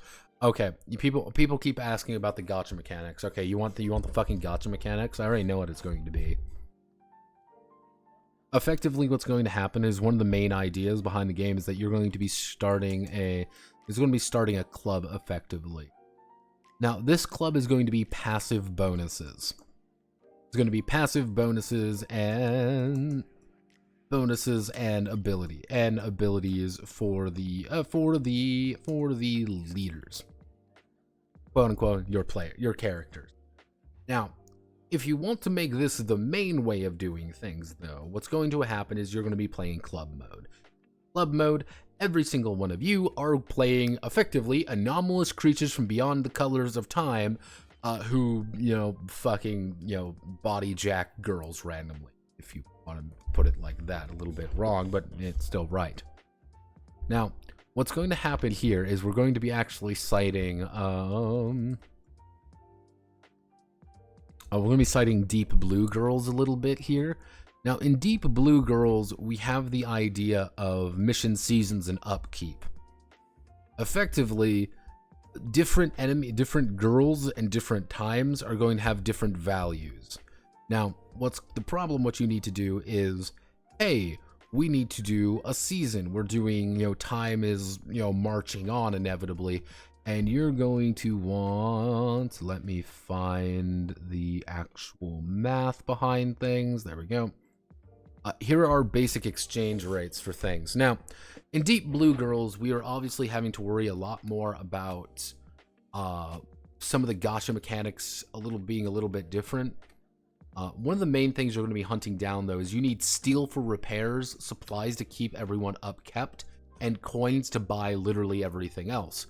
Now, diamonds, on the other hand, are incredibly valuable. You're competing for diamonds. You want to get as many diamonds as possible because you can use diamonds to buy more ship girls. Now, what we can do here is effectively the same idea. You're going to be buying more girls for your club room, also improving your club room, improving a bunch of other things to make your life a lot easier. Now, the big thing here is you can apply this to a, dare I say, a West Marches style of game. Effectively, people come in, people are kind of getting their own situations, and things like that. This also allows us to, girls are injured at all, if you take any damage, you can actually recover them and play a different character. You are playing your girl Izumi over here, but Izumi takes too much damage. She has to recover for a while. You can now play the other girl you bought, who is slightly different, but has the same ideas behind her. It's pretty much creating an artificial Skinner box, because diamonds are incredibly, in this game anyway, diamonds are very rare. It's very difficult to get a hold of diamonds. Where was it? Mostly because, as you can kind of see, it is also a lot more cost efficient to use diamonds for just about anything. So you really want to do this. You want to get good amount of diamonds, and you want to be able to buy additional girls to actually use in different scenarios, because it is very restrictive in this game, because everyone's going to have only pretty much a single class of gun they can use. So if you need someone with, say, a little bit more heavy artillery behind things, you might want to buy a girl with a heavier weapon. Now, you can use these girls, of course, anyone else in your stable, to effectively get more resources. You want to get more resources, more abilities, more just about anything out of this. Now, core idea here, what I'll probably end up doing is that they're going to be able to generate very passive income by themselves, by virtue of being them. However, you can always deploy them on missions, make them your particular girls. Otherwise known as reforming the gacha economy inside of a tabletop role-playing game. Is it malicious? Yes. Would you be able to, if a less scrupulous, a less noble GM, could you technically charge for diamonds? Yes, you could charge for diamonds. You know, effectively buy ahead. Yeah, you can. Nothing is stopping you when it comes to that. So that's how you gacha. You're welcome. Do I know how to, yeah, so it's kind of like, do I know how to implement gacha in tabletop? Yes, I do. It's called fucking with people's economic understanding by not creating a very fair or balanced exchange rate. So get them diamonds. You do have the diamonds, right? Come on, $1.99 gets you 5 diamonds. $5.99 can get you more diamonds. Come on. Come on. You know you wanna make sure your ship girls are repaired, right? In this vast open game of mine. You don't want to be useless, do you? You don't want to... Do you have the prerequisite currency? Now, here's the funny thing about Blue Archive currency.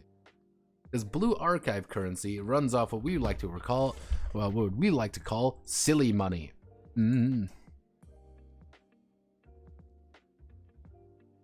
Because there is AP, which that's going to be its own nightmare, because then you have basic credits. This is the main currency. You have pyroxene, which is like an in-lore thing, mind the way. But this is your main way of getting, girls, is pyroxene. But then you have things like fragments, all the different kinds of coins that you can end up getting. You have various joint fire team exercise coins. And then you can also get certificates. Which these certificates allow them to roll on even more banners to get even more. Money, money, money. Great. So that's what currency autism can be achieved. Most likely the diamond equivalent would be pyroxene, and then you would be buying, if I wanted to be cruel about it, it would be basic currency, or it would be GSC currency and then converted into other currency, which we can actually make in game as dependent on whatever your school is, because GSC is the General Student Council, which is the one that kind of technically is the overall ruler of the city, but they don't really have that much authority depending on the situation. But since we're going to be setting it 10 years before the current events of the game, things are going to be a little bit more hectic. But don't worry, things are great. So.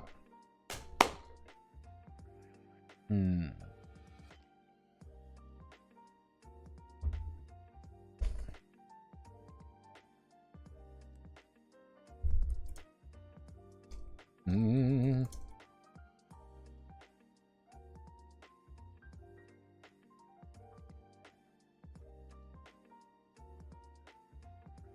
Mm.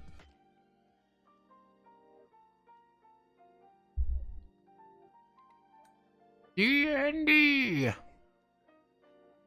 I love D&D. D&D is the only game. Why you should remove hit points and attack rolls from D&D.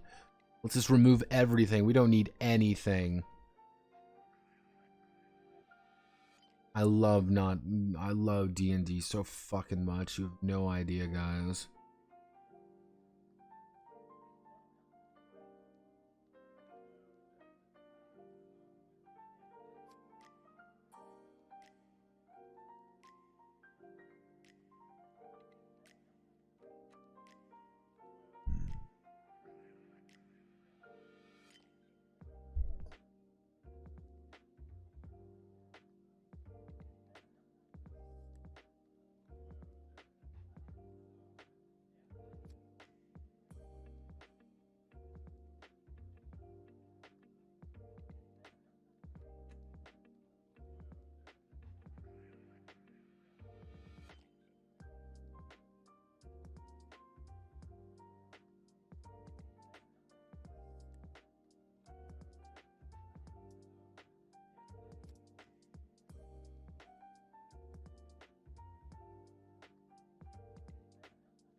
If Fate was explained properly on how to play and run it, it'll probably overtake D&D down days. No, it wouldn't at all in any like conceivable fucking metric.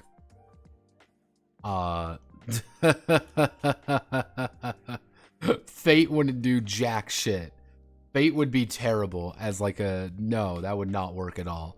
You want to know why Fate wouldn't do very well? I'll tell you all why. Because Fate requires silly dice. They require very silly dice. And even D&D requires very silly dice, but you can actually get those at hobby shops now. But you really want to get dice, you can buy a D6 legitimately anywhere. Buying Fate dice is money. Like they're like $3, but it's just like you get like 6 of them. You get four or 6 of them for like $5. And it's like that ain't gonna fly. You can buy an entire bag of different size dice and things for like $15 and literally have hundreds of dice. One of the other issues with Fate is that it is incredibly narrative and it actually requires you to think sometimes. People fucking hate thinking. That is the first priority you want to know about, because you want to know the main reason why Fate did really well and why Evil Hat is actually a company. It did really well because it was different. That's the only reason. It was different. And they had the entire support of the Forge and Ron Edwards. They were indie fucking darlings for a while. That's why Fate really went anywhere. I don't think Fate really did all that well, relatively speaking. It'll never surpass D&D. Ever, really. I don't think anything can at this point. You want to make D&D the you want to kill D&D, like I've said, you have to bomb. You can make Fate dice. Solid. People struggle when you tell them that you can make terrain. People struggle when you say, please roll the D-fucking-20. People struggle rolling dice. And you want people to make something? No, no, no. We must eliminate every single thought in your mind. At least, D&D's got a marketing budget. They don't. By a long shot. Doesn't, like, effectively Fate has positioned itself, and in turn Evil Hat, have positioned themselves as like the indie guys. Like, yeah, we're indie gamers, even though they take a lot of money from different factors and they actually have a lot of money in their war chest because they make a shit ton of money and they publish a lot of things and they effectively use Kickstarter to effectively bankroll themselves. It's very fascinating. But regardless of that little detail, it's messy. Nobody wins. Again, you want to kill D&D? You want to know how you kill D&D? You burn Hasbro to the ground. You buy Wizards of the Coast. You take the D&D license. You lock it away in a chest, and you throw it in the fucking ocean. You don't do anything else. And then you systematically go to every single OSR writer's house, and you kill them with a machete. That is how you get rid of D&D. You need to fundamentally change the foundation of the hobby, or just kill it. But that won't happen because everyone has too much money invested in it at this point, and people are too obsessed with the damn thing that they will never want to play anything else. There's only one game. It is the greatest role-playing game in the world, Solid. The greatest role-playing game in the world is not anything else.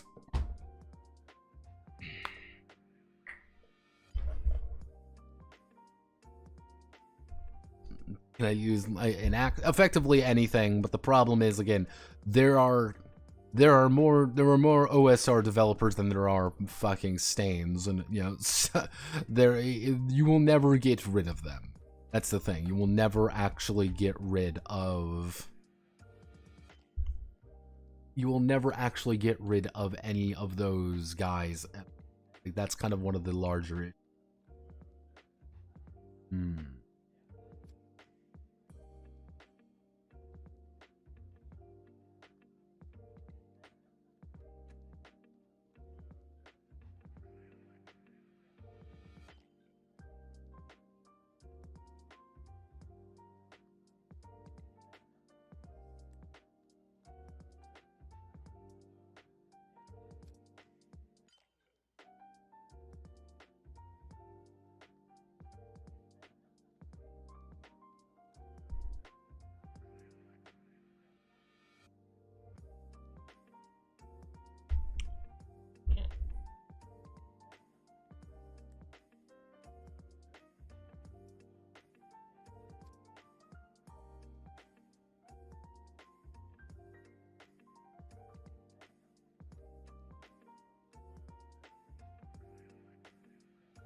I was trying to be pedantic and funny, lol.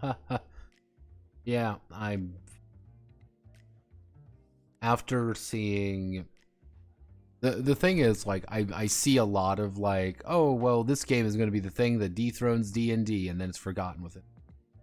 Like, you aren't getting rid of it, and that is probably one of the most depressing facts of life in this hobby.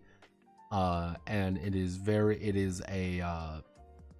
it's hard to, how do I want to word? It's really fucking hard to deal with it because it is not something that happens in any other sphere, but nobody gives a shit about it because they like D&D. And again, I'm never going to fault someone for saying I like D&D. No, why would I? If you like playing a fucking elf, I'm going to be like, you're wrong. But it's one of those things, like, it has fundamentally fucked how the hobby is seen as well as how the hobby operates. The entire hobby is built upon a single thing that does warp perspectives of it.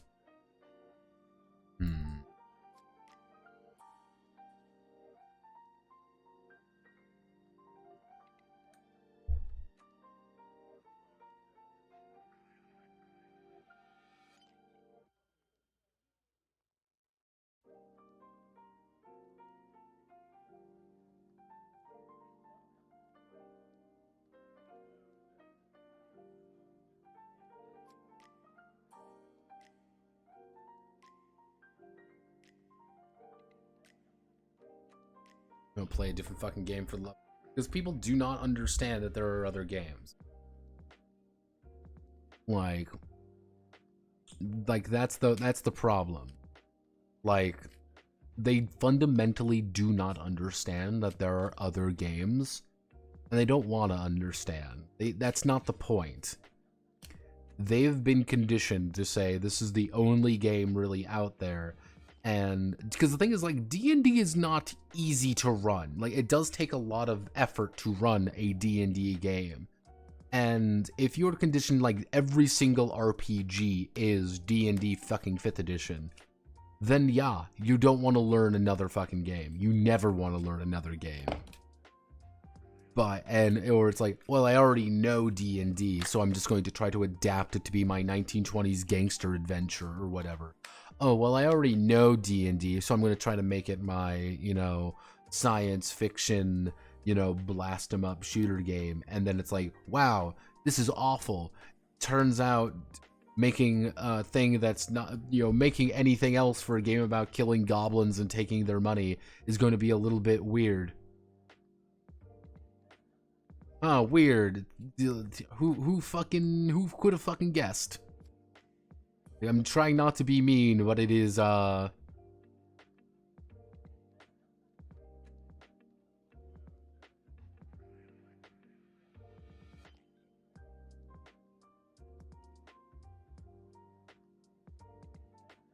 he just hurt. What about you for my no magic post-apocalypse game? Yeah, people ask that, and then people get confused when people want to play a fucking cleric or whatever. Like, that doesn't make sense. I don't get it. That or you end up with things like, That or you end up with things like Carbon 2185. Where, this is a cyberpunk game, fun fact. This is just a, cyberpunk RPG. Using D&D, using the D&D SRD effectively, the OGL. Except they just replaced magic with hacking. That's all they literally did, and it's awful. It's a terrible fucking game. But there's a lot of bullshit going on with that currently. Damage mitigation.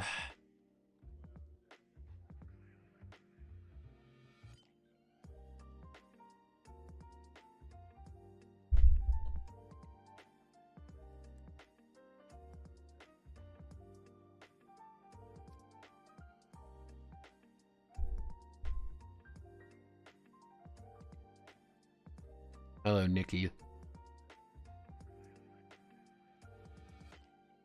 Good old Nickies.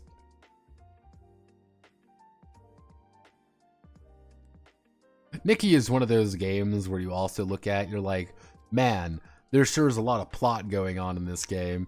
And then it's like, ass. Like, if you want to know the plot of Nikki, Goddess of Victory, there you go. There's the entire plot of Nikki, Goddess of Victory. That's all you need to know about it. It's ass. Ass and anime ass. That's all you need to know. That's all you ever needed to know about it.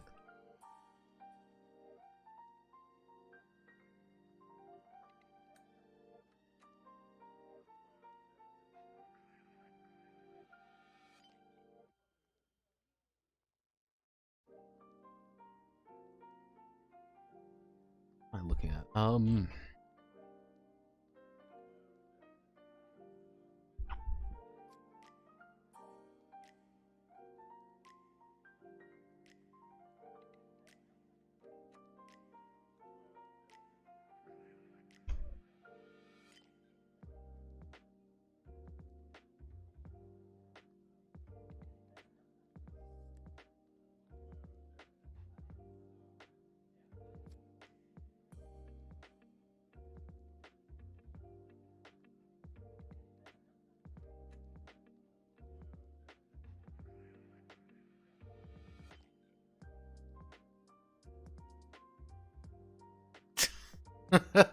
Funding unsuccessful.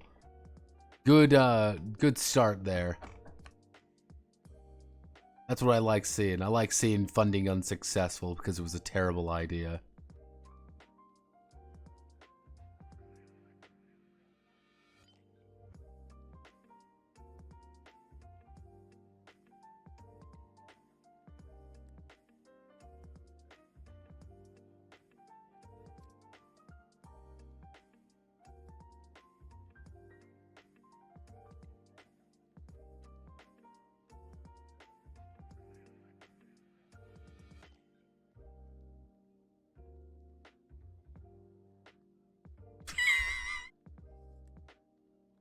I talking about games.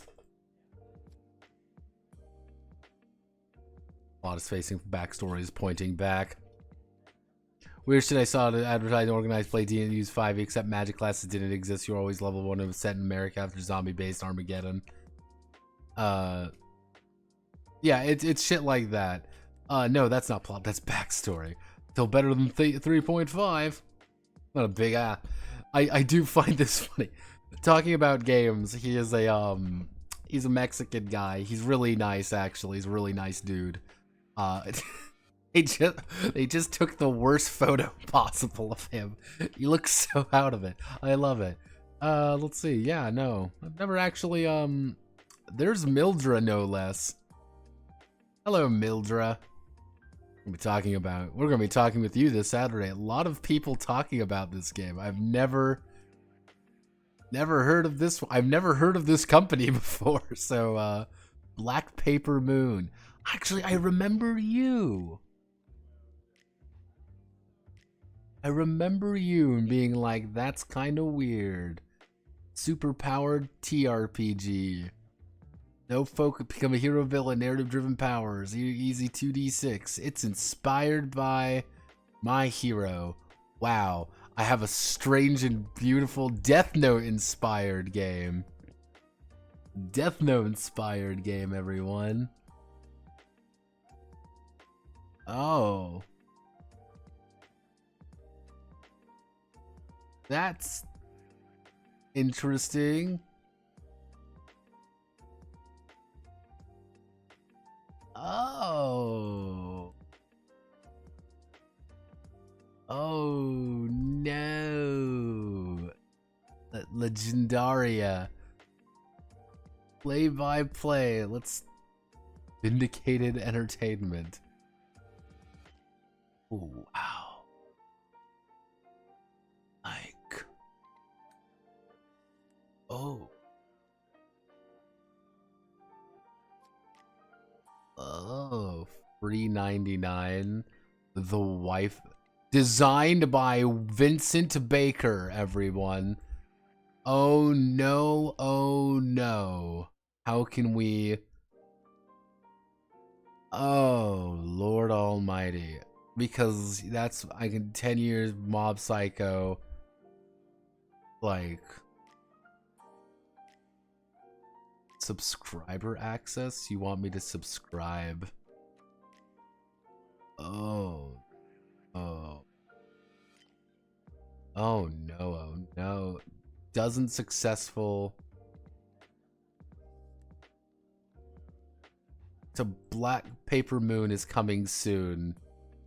Kickstarter in February. Like, we're gonna know it's here though, right? Unlock the free waifu PDF. Designed by Vincent Baker, of course. Like...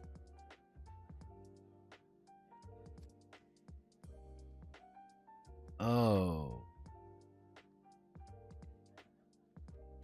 People obviously like them. Like, here's the thing. People obviously like them. Or they wouldn't be making things constantly. Yeah, Vincent Baker.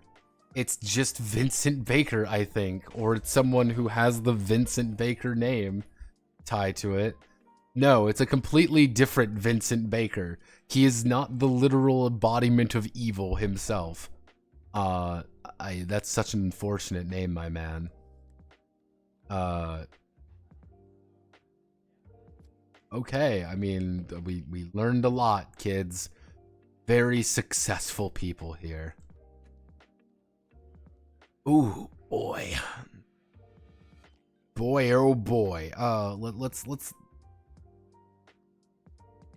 I mean, he's got to have some successes, right?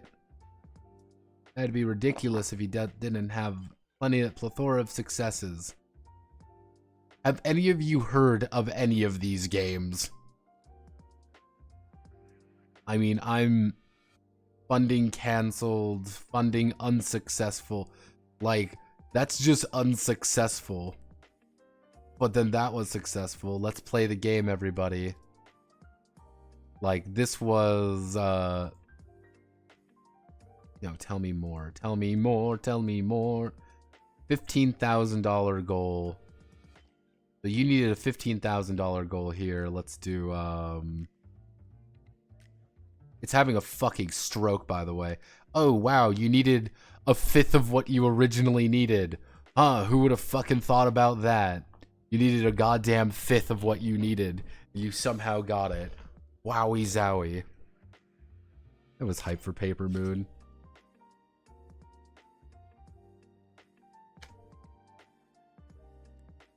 You learn, maybe not. Let's see what this guy. I remember this. Kind of excited for that game. How would you make a game on Death Note?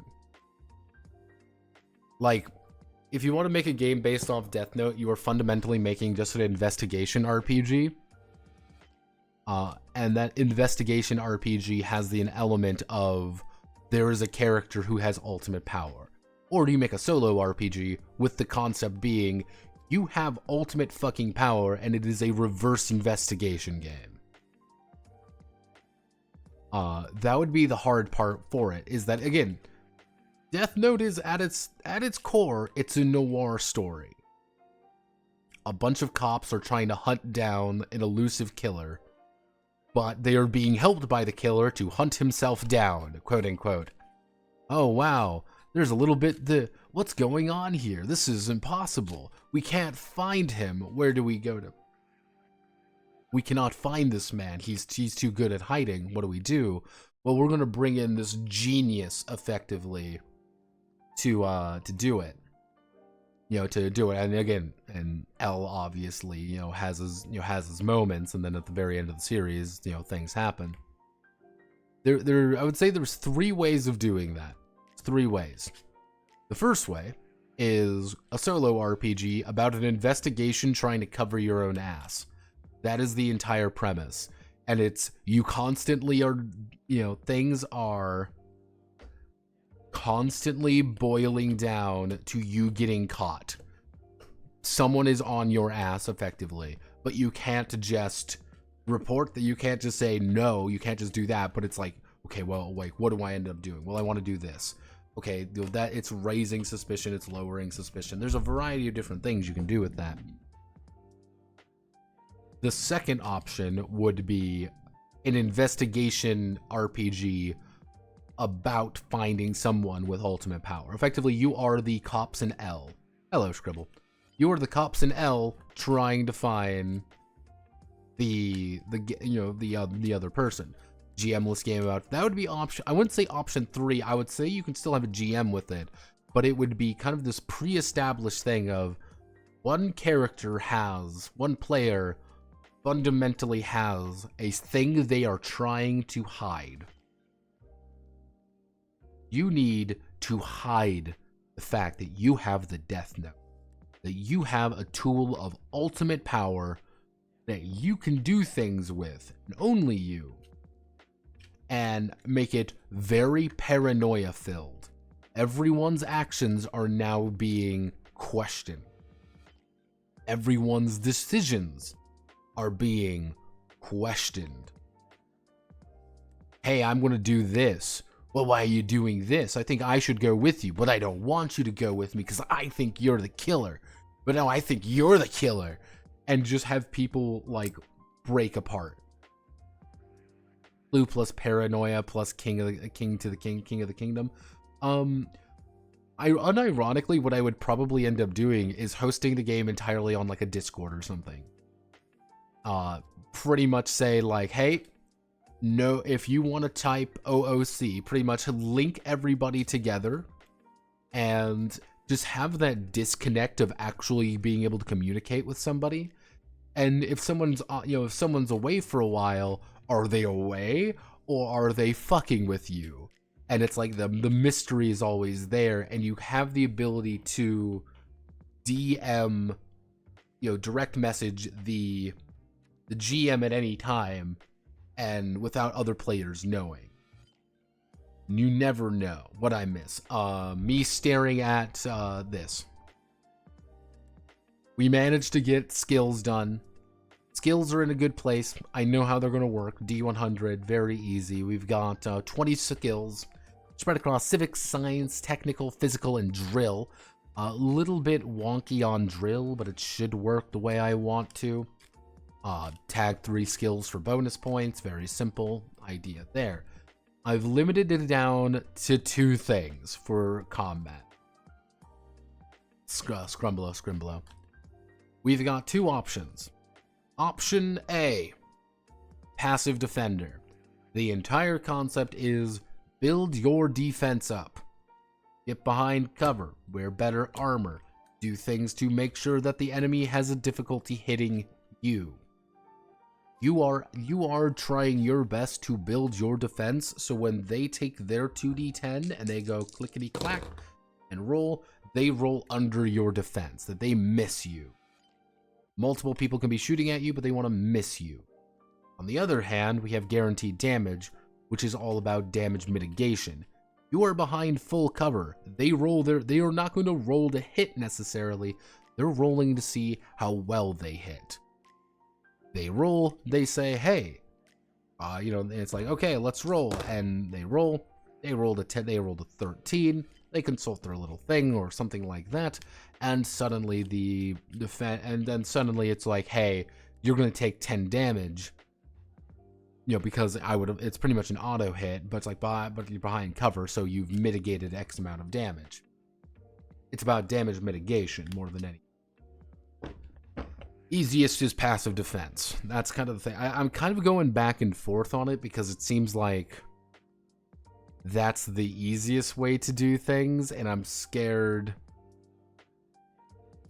I dropped the student being active in it because I was afraid it was going to be I was afraid it's going to be modifier hell.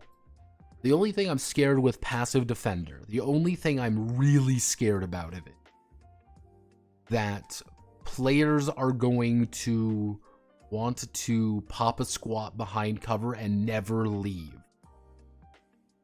It's why would I ever leave cover? Even though this game is all about more pulpy combat, you being a little bit more active behind things. So it's one of those things where it's the easier to do, but maybe not thematically appropriate. So that's where I'm kind of like, how do I want to do this? Cover keeps you from getting hit, but cover can be just.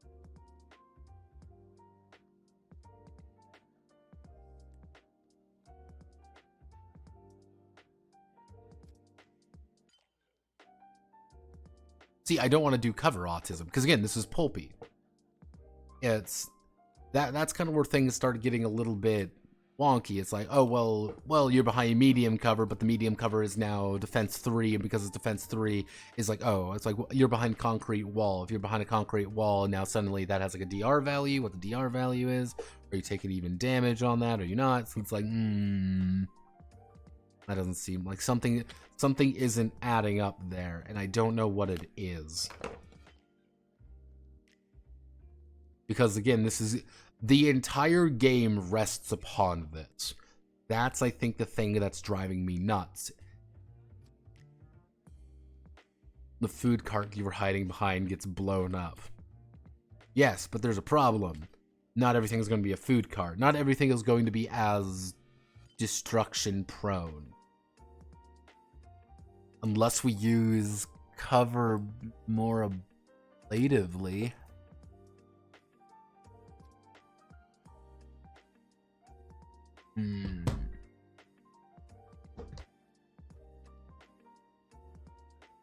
If I want to be real fucking fucky wucky.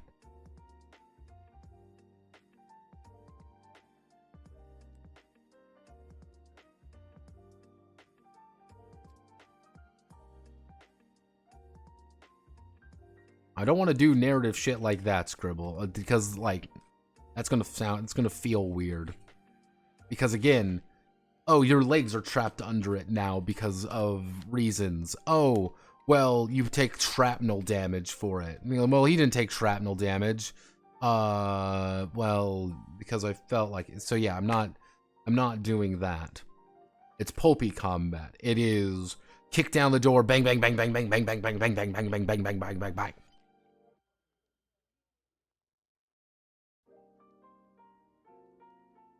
At most, I would want to have something like... The problem is with most of BA, it's damage mitigation. Yeah, again, it's a lot of like damage mitigation and a lot of damage thinking, and I can't use the game as reference. That's like another thing as well. Like I can't really use the game as references when it comes to combat. Because there are things like characters don't use cover, even though that makes no fucking sense why they wouldn't use cover. They don't use cover because it unbalances the game if they could. That's the reason they don't use cover. Or they have a riot shield, even though if you have a riot shield, you should still get behind cover. Again, emulation. Yeah, because they have way too much HP to care about cover. Exactly. It is for a game reason they do not give a shit about cover. Not for actual logical reasons in world. That's what I have to think of. In world reasons. And it's like, do we really worry about that?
Hmm.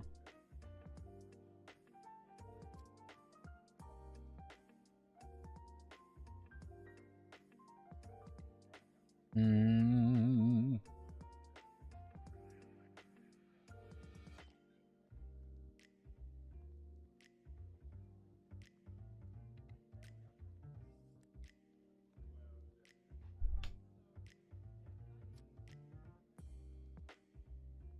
Hmm.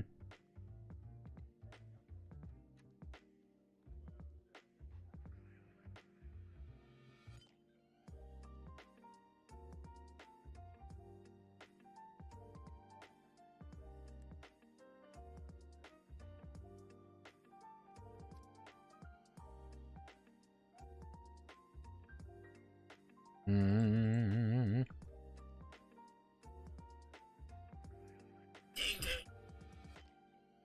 Cheese to meet you.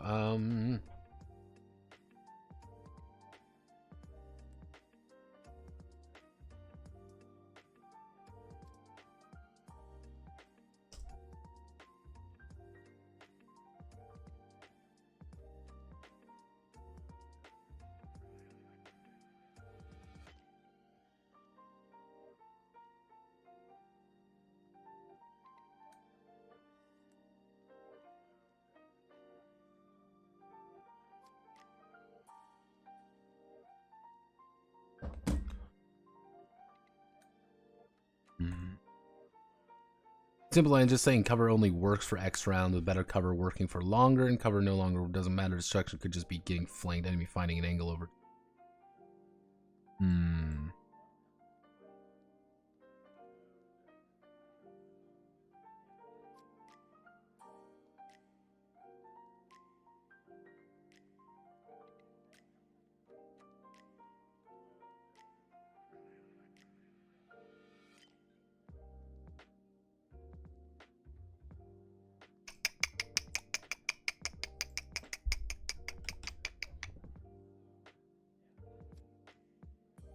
Hmm.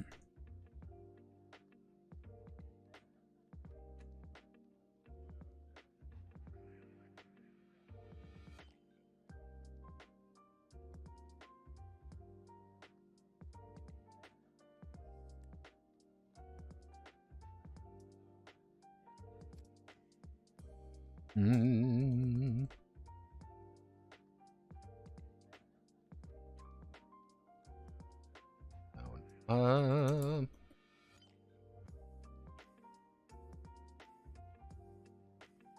During combat, each student will roll 2d10.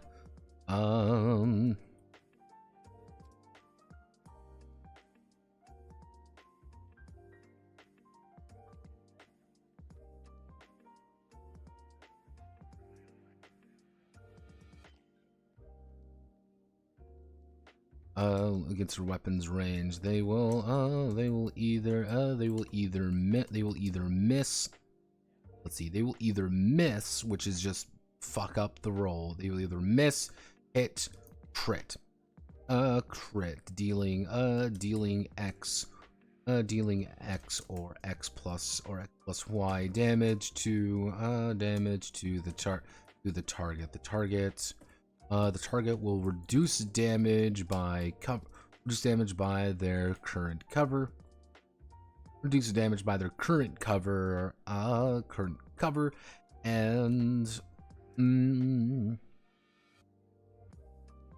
their arm. And will reduce damage by their current cover and armor. Cover lasts until each attack lowers the uses of the cover by 1. Let's see, each attack lowers the uses of the cover by 1. So not necessarily the value of the cover, it's just saying you're tracking it 1, 2, 3, 4, 5. We just don't have many pieces of cover on the field, effectively. Like, not necessarily X rounds, but just X shots. Like if you put 5 pieces of cover down on the field, they can like each of them might last like 3 to 5 shots, so you just don't sit behind cover the entire time. Fuck.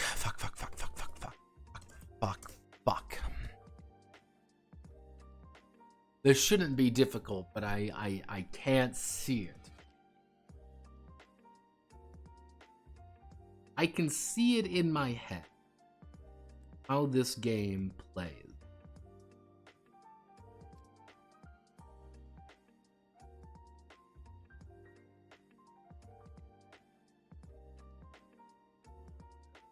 I can see pain. I can see how the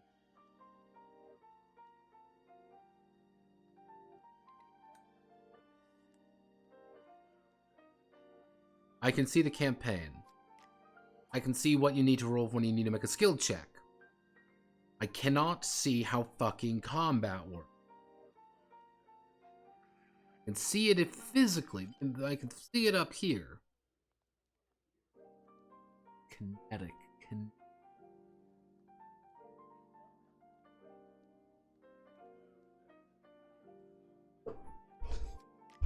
Maybe I'm looking at the wrong thing.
That's what I'm thinking. We go for more of the vanquished route.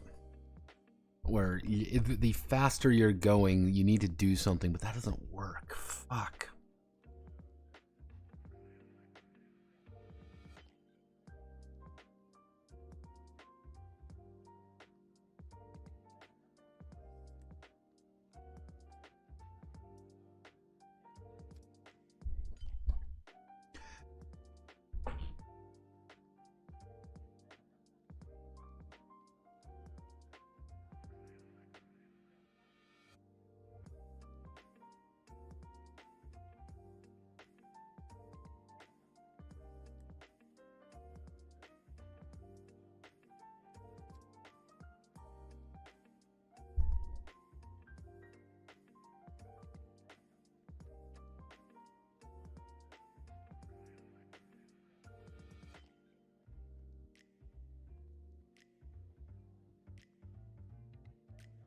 It shouldn't be complicated. Do not know what.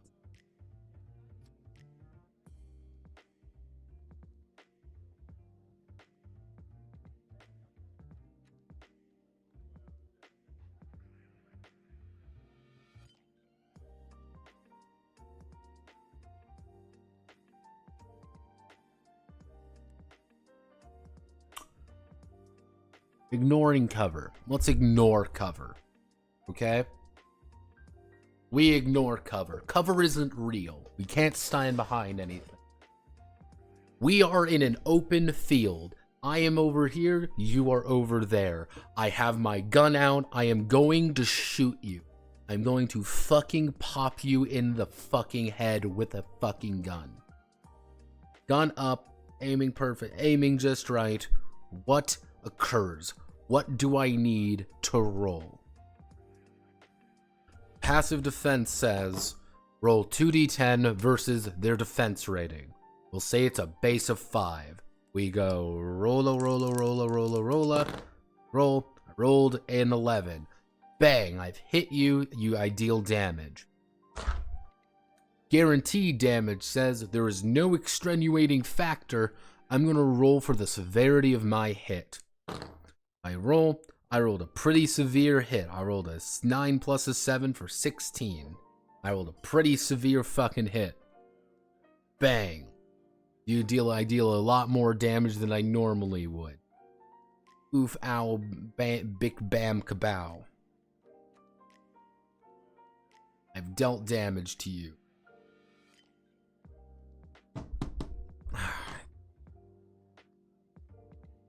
What if cover makes it harder for the one to shoot behind the shoot as well? I can guarantee fucking to you, nobody would follow that rule. Not a single human being would follow that rule. I can guarantee you that.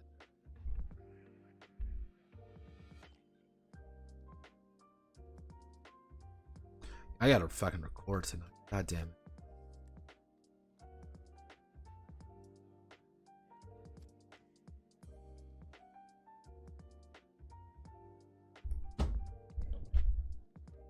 What am I looking for here? What am I looking for?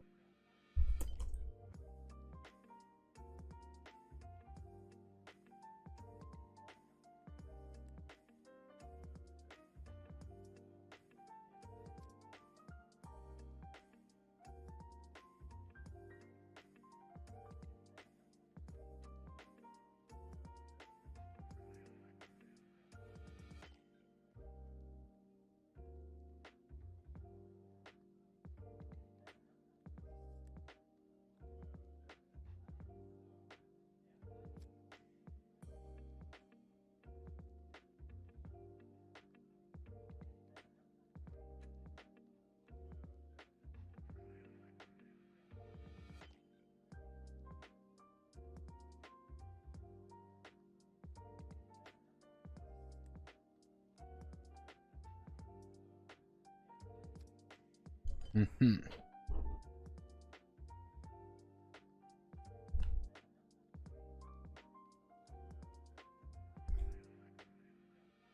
Also, I wouldn't have meant 1-to-1 penalties. Not even I'm that stupid.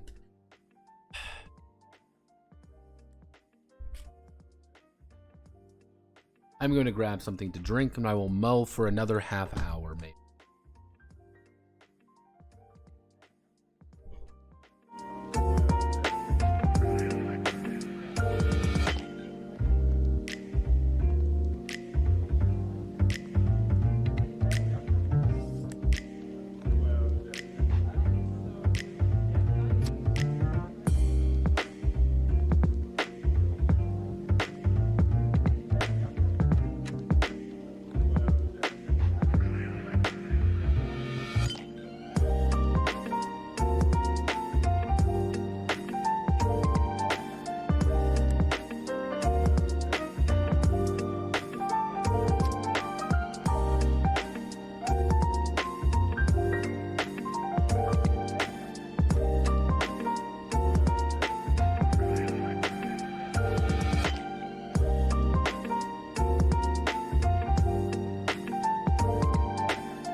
11 p.m. coffee has been gained.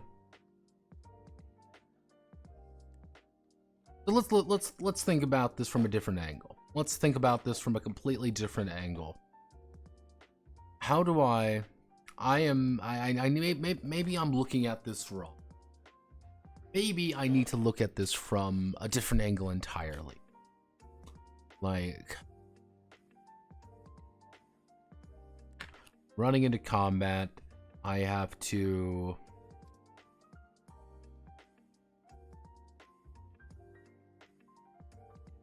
What's your opinion with GFC? Game Finder chat? Most people in Game Finder chat are cringe. They're a bunch of Polacks and retards. Say that in the nicest way possible.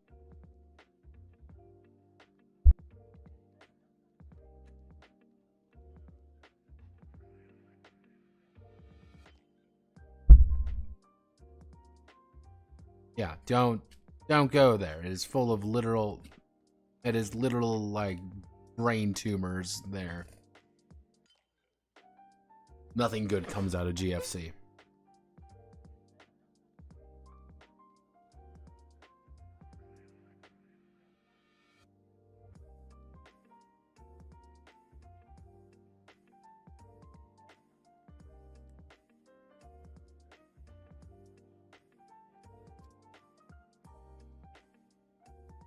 Not joking, Solid. Literally anywhere else. You will be eaten alive by those fucking nightmare freaks.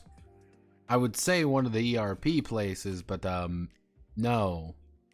That's a terrible fucking idea because RMP is there. Let me think.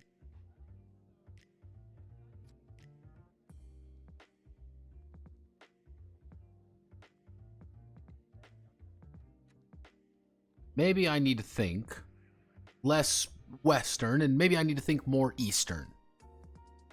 Maybe I need to think more Japanese. Channel my inner Nihon.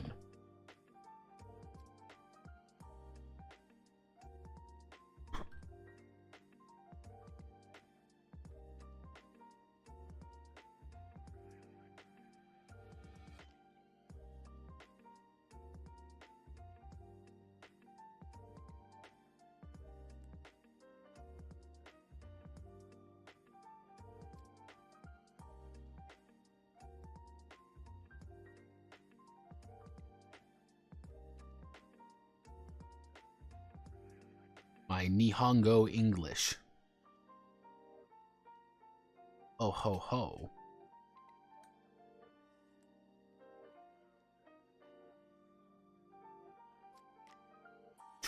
Traditional samurai notepad, folded 1 gorillion times. You will never understand the peerless grace of a samurai. I need to think faster. I need to think faster. I need to think more efficient. We already are using an action map. That's what we're already using, one of those. We're going to be a very structured combat system. Okay. We're not an open map. It's combat map, effectively. You're going to be entering into a zone, and that's... What's the map look like at the moment? There isn't a map right now.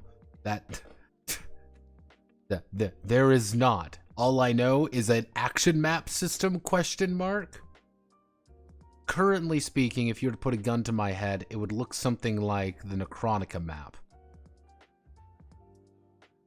The idea is that the players are trying to either kind of advance or hold back in advance by the enemies, while each zone here is kind of dictating your optimal range in a way. You know, people with shotguns obviously want to get up in someone's grill, but someone without that maybe doesn't want to. Like, you want to get out of there. Like, if you have a rifle, if you have a sniper rifle, you probably are going to want to stick back here. And if enemy rushes you, you're in a bad spot. That's the value of the that's the kind of the value of the assault rifle, is that you kind of have a good range universally. Pistols may only have one, but shotguns really need to get close. But again, if you only have a handgun, you probably have some other efficient things that you can work with.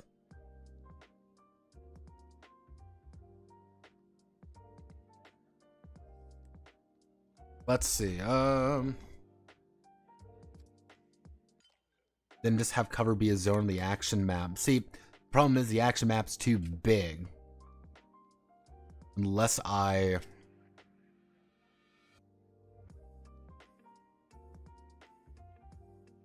expand it. We're opening something I haven't opened in a while, by the way.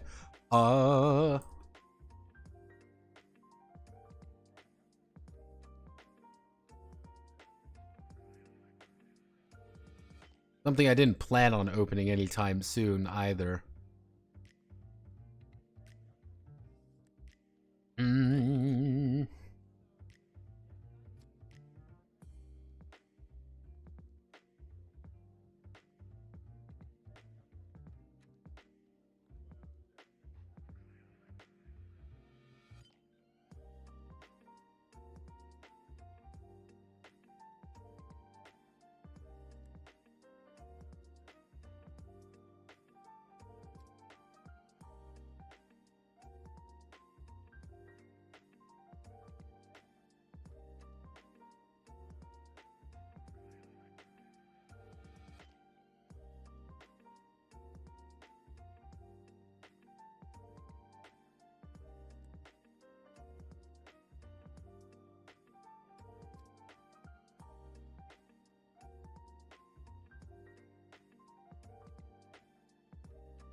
Dangerous close to hell while eating safe and surrounded by allies. Back and forth trying to figure out the ideal location and where.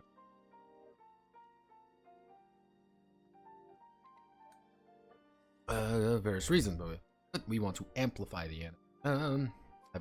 Heaven or hell. Tic tac bone. Grid column.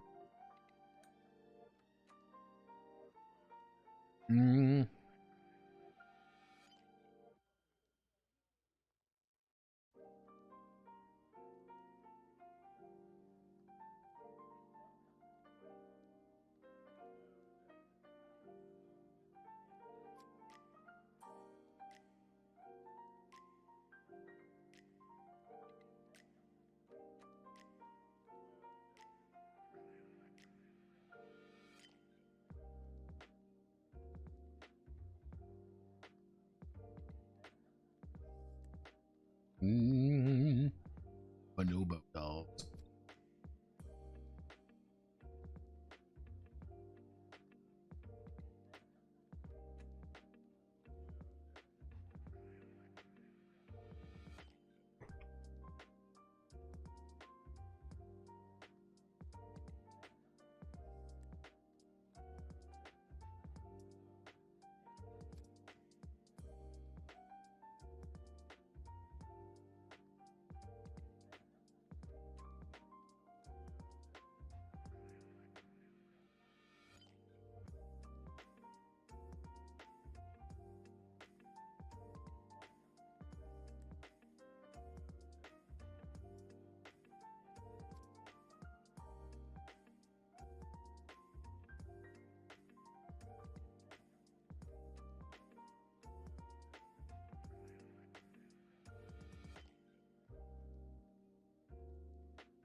I have my fucking pen is gone. I had a pen and it was lost it because I'm a silly boy. And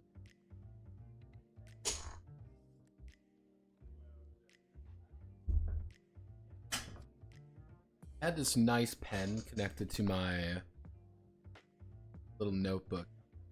Lost my pen. Put it where? Used it this. Oh wait. Nope, this is just stupid pencils up.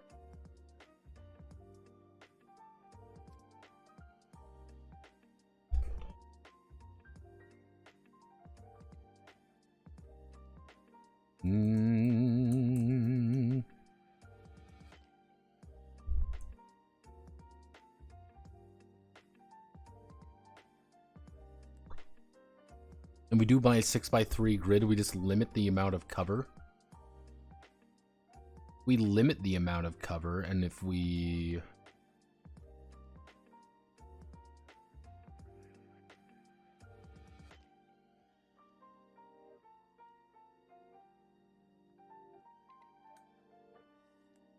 we just limit the amount of cover that individual areas have.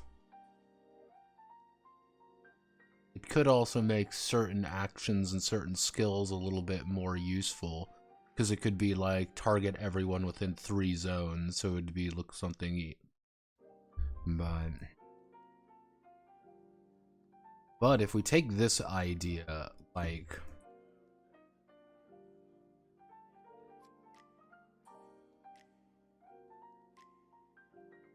let's say there's 2 pieces of cover here, and then any third person that would show up would not have it.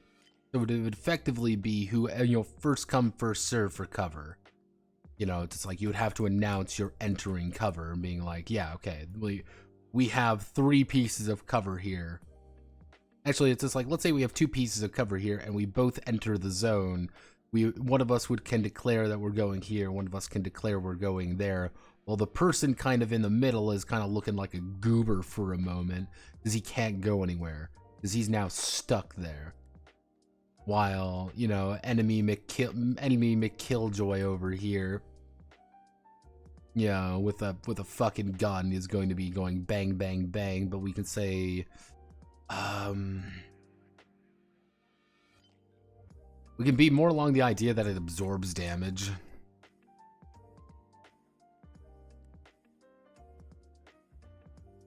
Maybe it absorbs a chunk of damage. Make cover limited but valuable.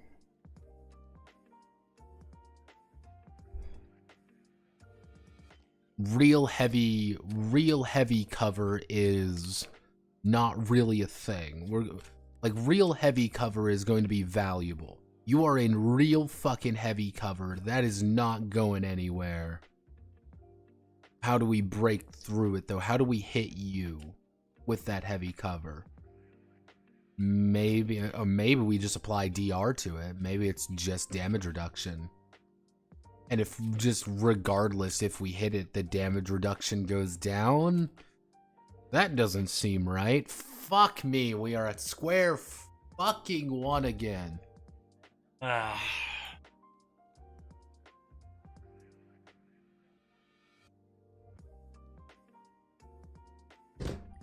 Feels like I'm going in fucking circles.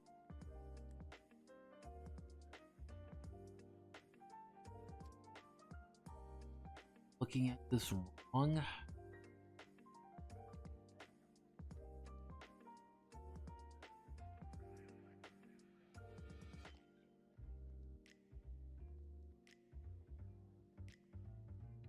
Shooting one.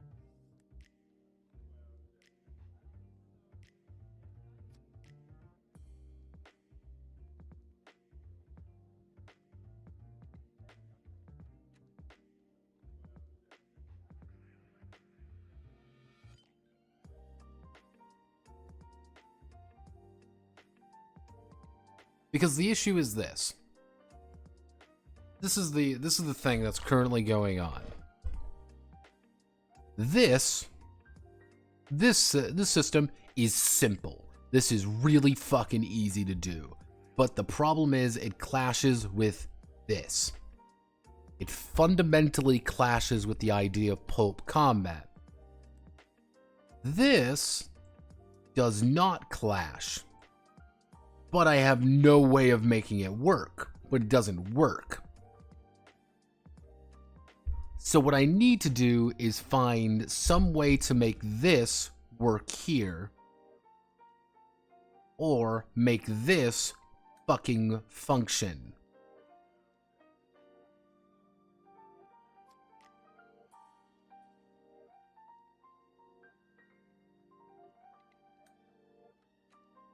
Oh.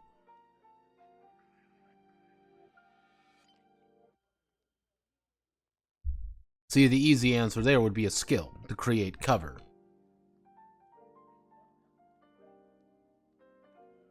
You have a skill, you can create mobile cover. Not that difficult. Even down to girls just carrying their cover with them. Hey, you have a handgun. Hey, you have a fucking riot shield. You can soak damage. You have cover now. Natural DR. You have natural ability to resist damage. Your ability to get hit is fundamentally more difficult because you are carrying a bulletproof shield.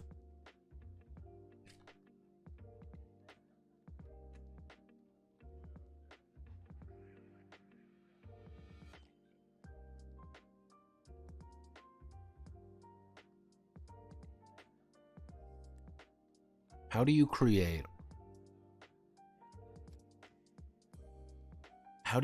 it to be more kinetic? Because that's the ultimate question here. How do I make something more kinetic? Or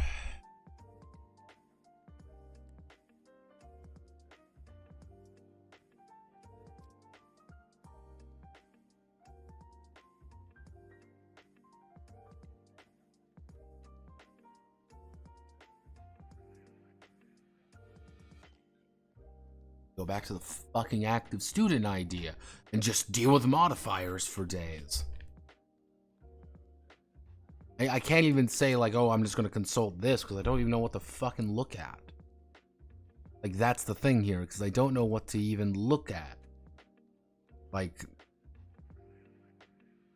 most pulpy stuff doesn't really actually cover this, or it's such an alien system that it doesn't really manage it. Not to mention this, the number of games that just don't fucking understand guns. Or are so hyper lethal when it comes to guns that they don't do anything. Because we don't need hyper lethal. Like, that's already like one thing to note. Is like, we don't need super hyper lethal combat. We don't need Apocalyptia. Apocalyptia, you get shot by anything, you're fucking dead. We don't need that.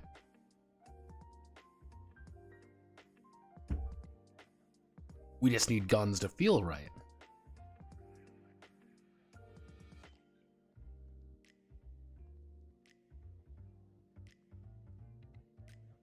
Don't know.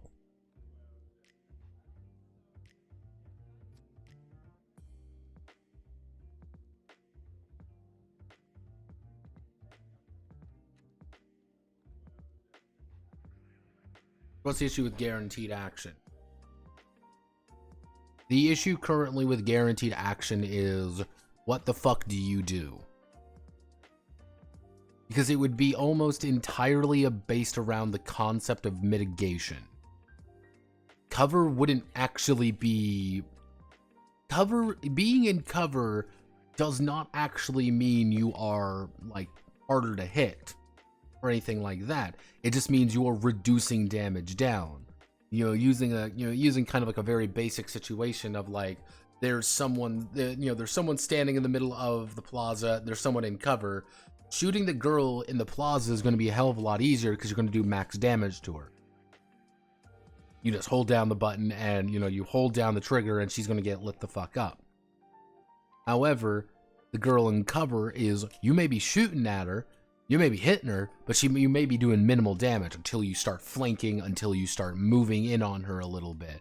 And because, again, the idea is that not you are never in perfect, like, perfect cover is not being seen. You want to know how you get in perfect cover? You get into a situation where the enemy cannot see you and you cannot see them. That is perfect cover. That is breaking line of sight. But, you know, it's like, even like middle cover is just you poking your head over. Because the girls are so fundamentally not really caring about damage, they're a little, it's fine to take a bullet. Let's just say that. It is fine to take a bullet in Blue Archive. You can take multiple bullets, in fact, and you're fine. The idea behind the guaranteed action was that you're trying to pretty much outlast them, because they can hit you just as easily, and, you know, all your armor and things like that. What it's ultimately doing is keeping your ability to stay unattritioned up. Hence the use of skills and abilities and that. The problem comes in with, I have no idea how the fuck to do it. Increases the chance of fumbles. Yeah, I don't know what fumbles are. I just kind of wrote those in. I don't know what they are. That's why I've been like, I'm leaning toward guaranteed action just because I don't know. I'm like, that's going to be able to get that pulpy combat nature to things. Because it's more about, you have to be active about things. You're always going to hit, but sticking behind cover isn't going to save your ass. You're just wasting time sticking behind cover. You need to be moving. You need to be doing something. If you're not moving or doing something, you're wasting time. More of a penalty to stay behind cover than it is like just a raw bonus for just the passive defense. That's why I was thinking that was less like, how do we do that? Because no game fucking does this system. The only game that's really ever done this is the Borderlands game. But the Borderlands game is kind of weird for a few reasons. Because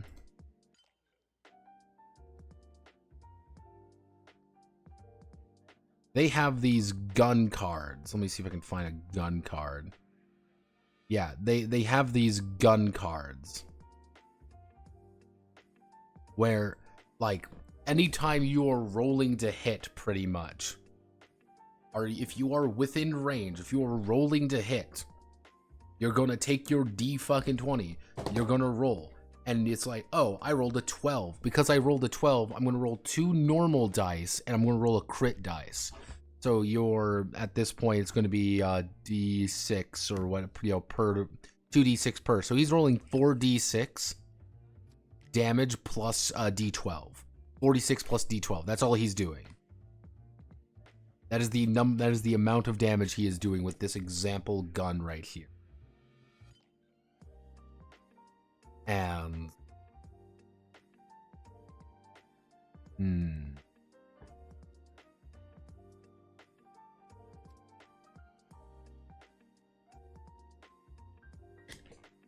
yeah, it's kind of like, okay.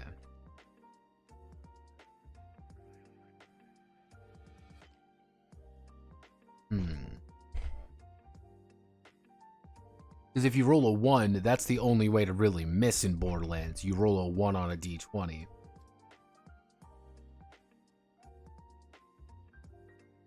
Gun cards have great fundamental mechanics. You're just afraid to steal from Borderlands. The thing is we're not using multiple damage die. I've said to myself, fuck it, we are using just a single. We're just using D10s effectively, and it's like Borderlands also does not account for cover at all. That's one of the things. If you're in cover, you just are now in cover, and things occur if you are in cover. And that's kind of the issue. Again, gun cards are a good idea. I just don't know how to integrate them into this. And I wish I knew how to. That's what I'm trying to figure out. Is like, how do I make this work? And it's not. Fumbling turns your D10 into a D5 because I have no idea what you just said there, Solid. Try again. Evangelion. Use gun cards like Evangelion except without the kill card. There's no cards involved. gun cards are very different from what you're thinking of. Like the kill cards from that game. Very different.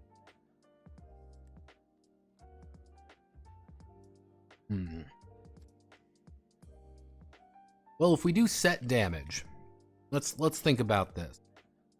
We do set damage. You're always going to do roughly the same amount of damage. There's going to be no randomization when it comes to damage. It's more about your actions and what you're doing and how you're doing them. How do we, it's like, what am I choosing to do with this, and how do I increase the amount of damage I'm doing? What does a fumble look like? If you are every step out of range you are from your gun, every area of range outside, you take a -4 penalty. -2 penalty. Okay, you take a -2 penalty. So on a 1 to 2, on pretty much a 1 and a 2, you fuck up hitting. Actually, you roll double ones. You roll double ones, you fuck up a hit. But no, we're using 2d10. What would be the fucking math behind?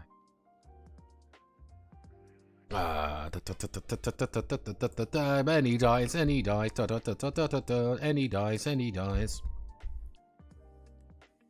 So it would be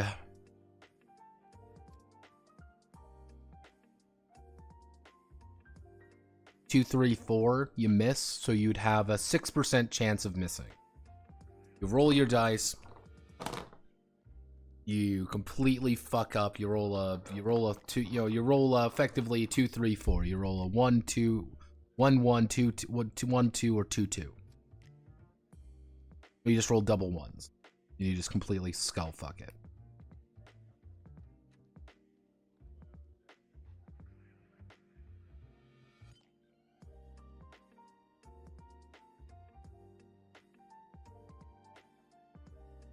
Actually, modifier roll results.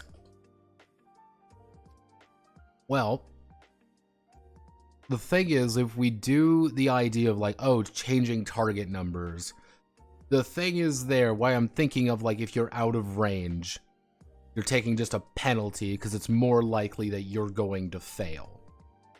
Rather than, oh, we're just going to change the target number. If we do that, it's like, okay, now what's the ideal target number to hit?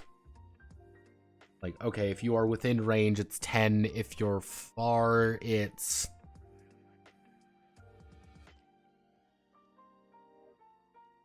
under... skills are D100. This is 2D10. We're not dealing with D100 for combat. D100 for combat, I made a purpose of, like, I wanted D100 just for skills, but 2D10 for combat to keep the numbers a little bit lower. That's why I wanted it to do it that way. I wanted to keep the numbers lower. That, and I didn't want there to be one fucking gun skill. So you're like, congratulations, you're gonna roll your one gun skill, and that's the only gun skill you're gonna be using, because every girl has one gun that she used, and no other fucking gun. Oh, but this character uses this gun! Shut up. Oh, fuck off. No, she doesn't.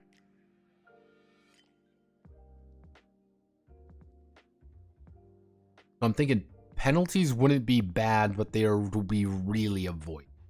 Like, even adding a -2 to a result. Like, adding a -2 to a 2d10 is already pretty fucking bad. Because you're going to gravitate toward 11. That is the most likely outcome of any roll. How do you handle AoE weapons in this kind of system? It would just affect a zone. Everyone in that zone would be affected by the AoE weapon.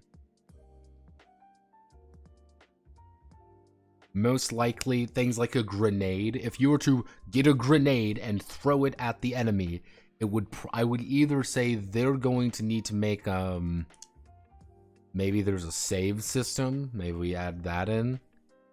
Kind of like a, do you beat whatever this is? If you do, you do it. I don't fucking know. I don't fucking know. I don't know. Haha, I don't know. Everything is confusing and my head hurts. And this shouldn't be difficult. That's the funny fucking part. This shouldn't be hard, but I am having so much trouble with overthinking. Yes, fun fact, in good old-fashioned Borderlandios, they handle grenades by just looking at you like you've killed someone and then shitting themselves. Because grenades just, they're there, but not really important. Kind of like how they handle melee. Just so you have a melee time. Like your class. Nah. Why are you liking your class? Haha. Here's your class. Ah.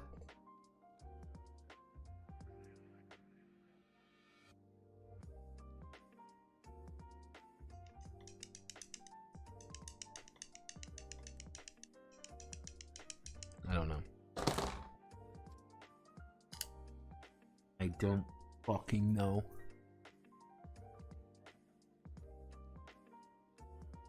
I said I was only going to muse for about another half hour. I've been here for a little bit longer than I planned. I'm going to head off. I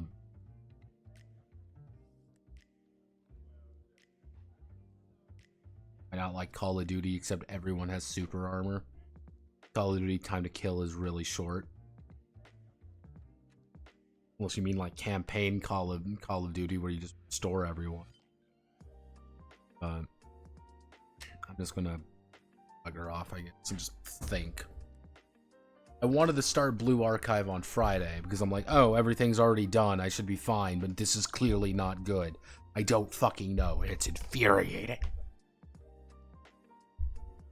It shouldn't be hard, but I can't fucking find it.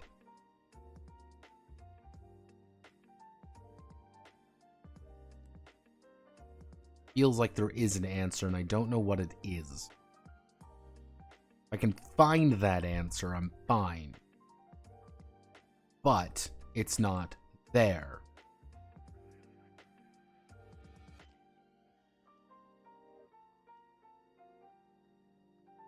I think that's the part that's driving me insane.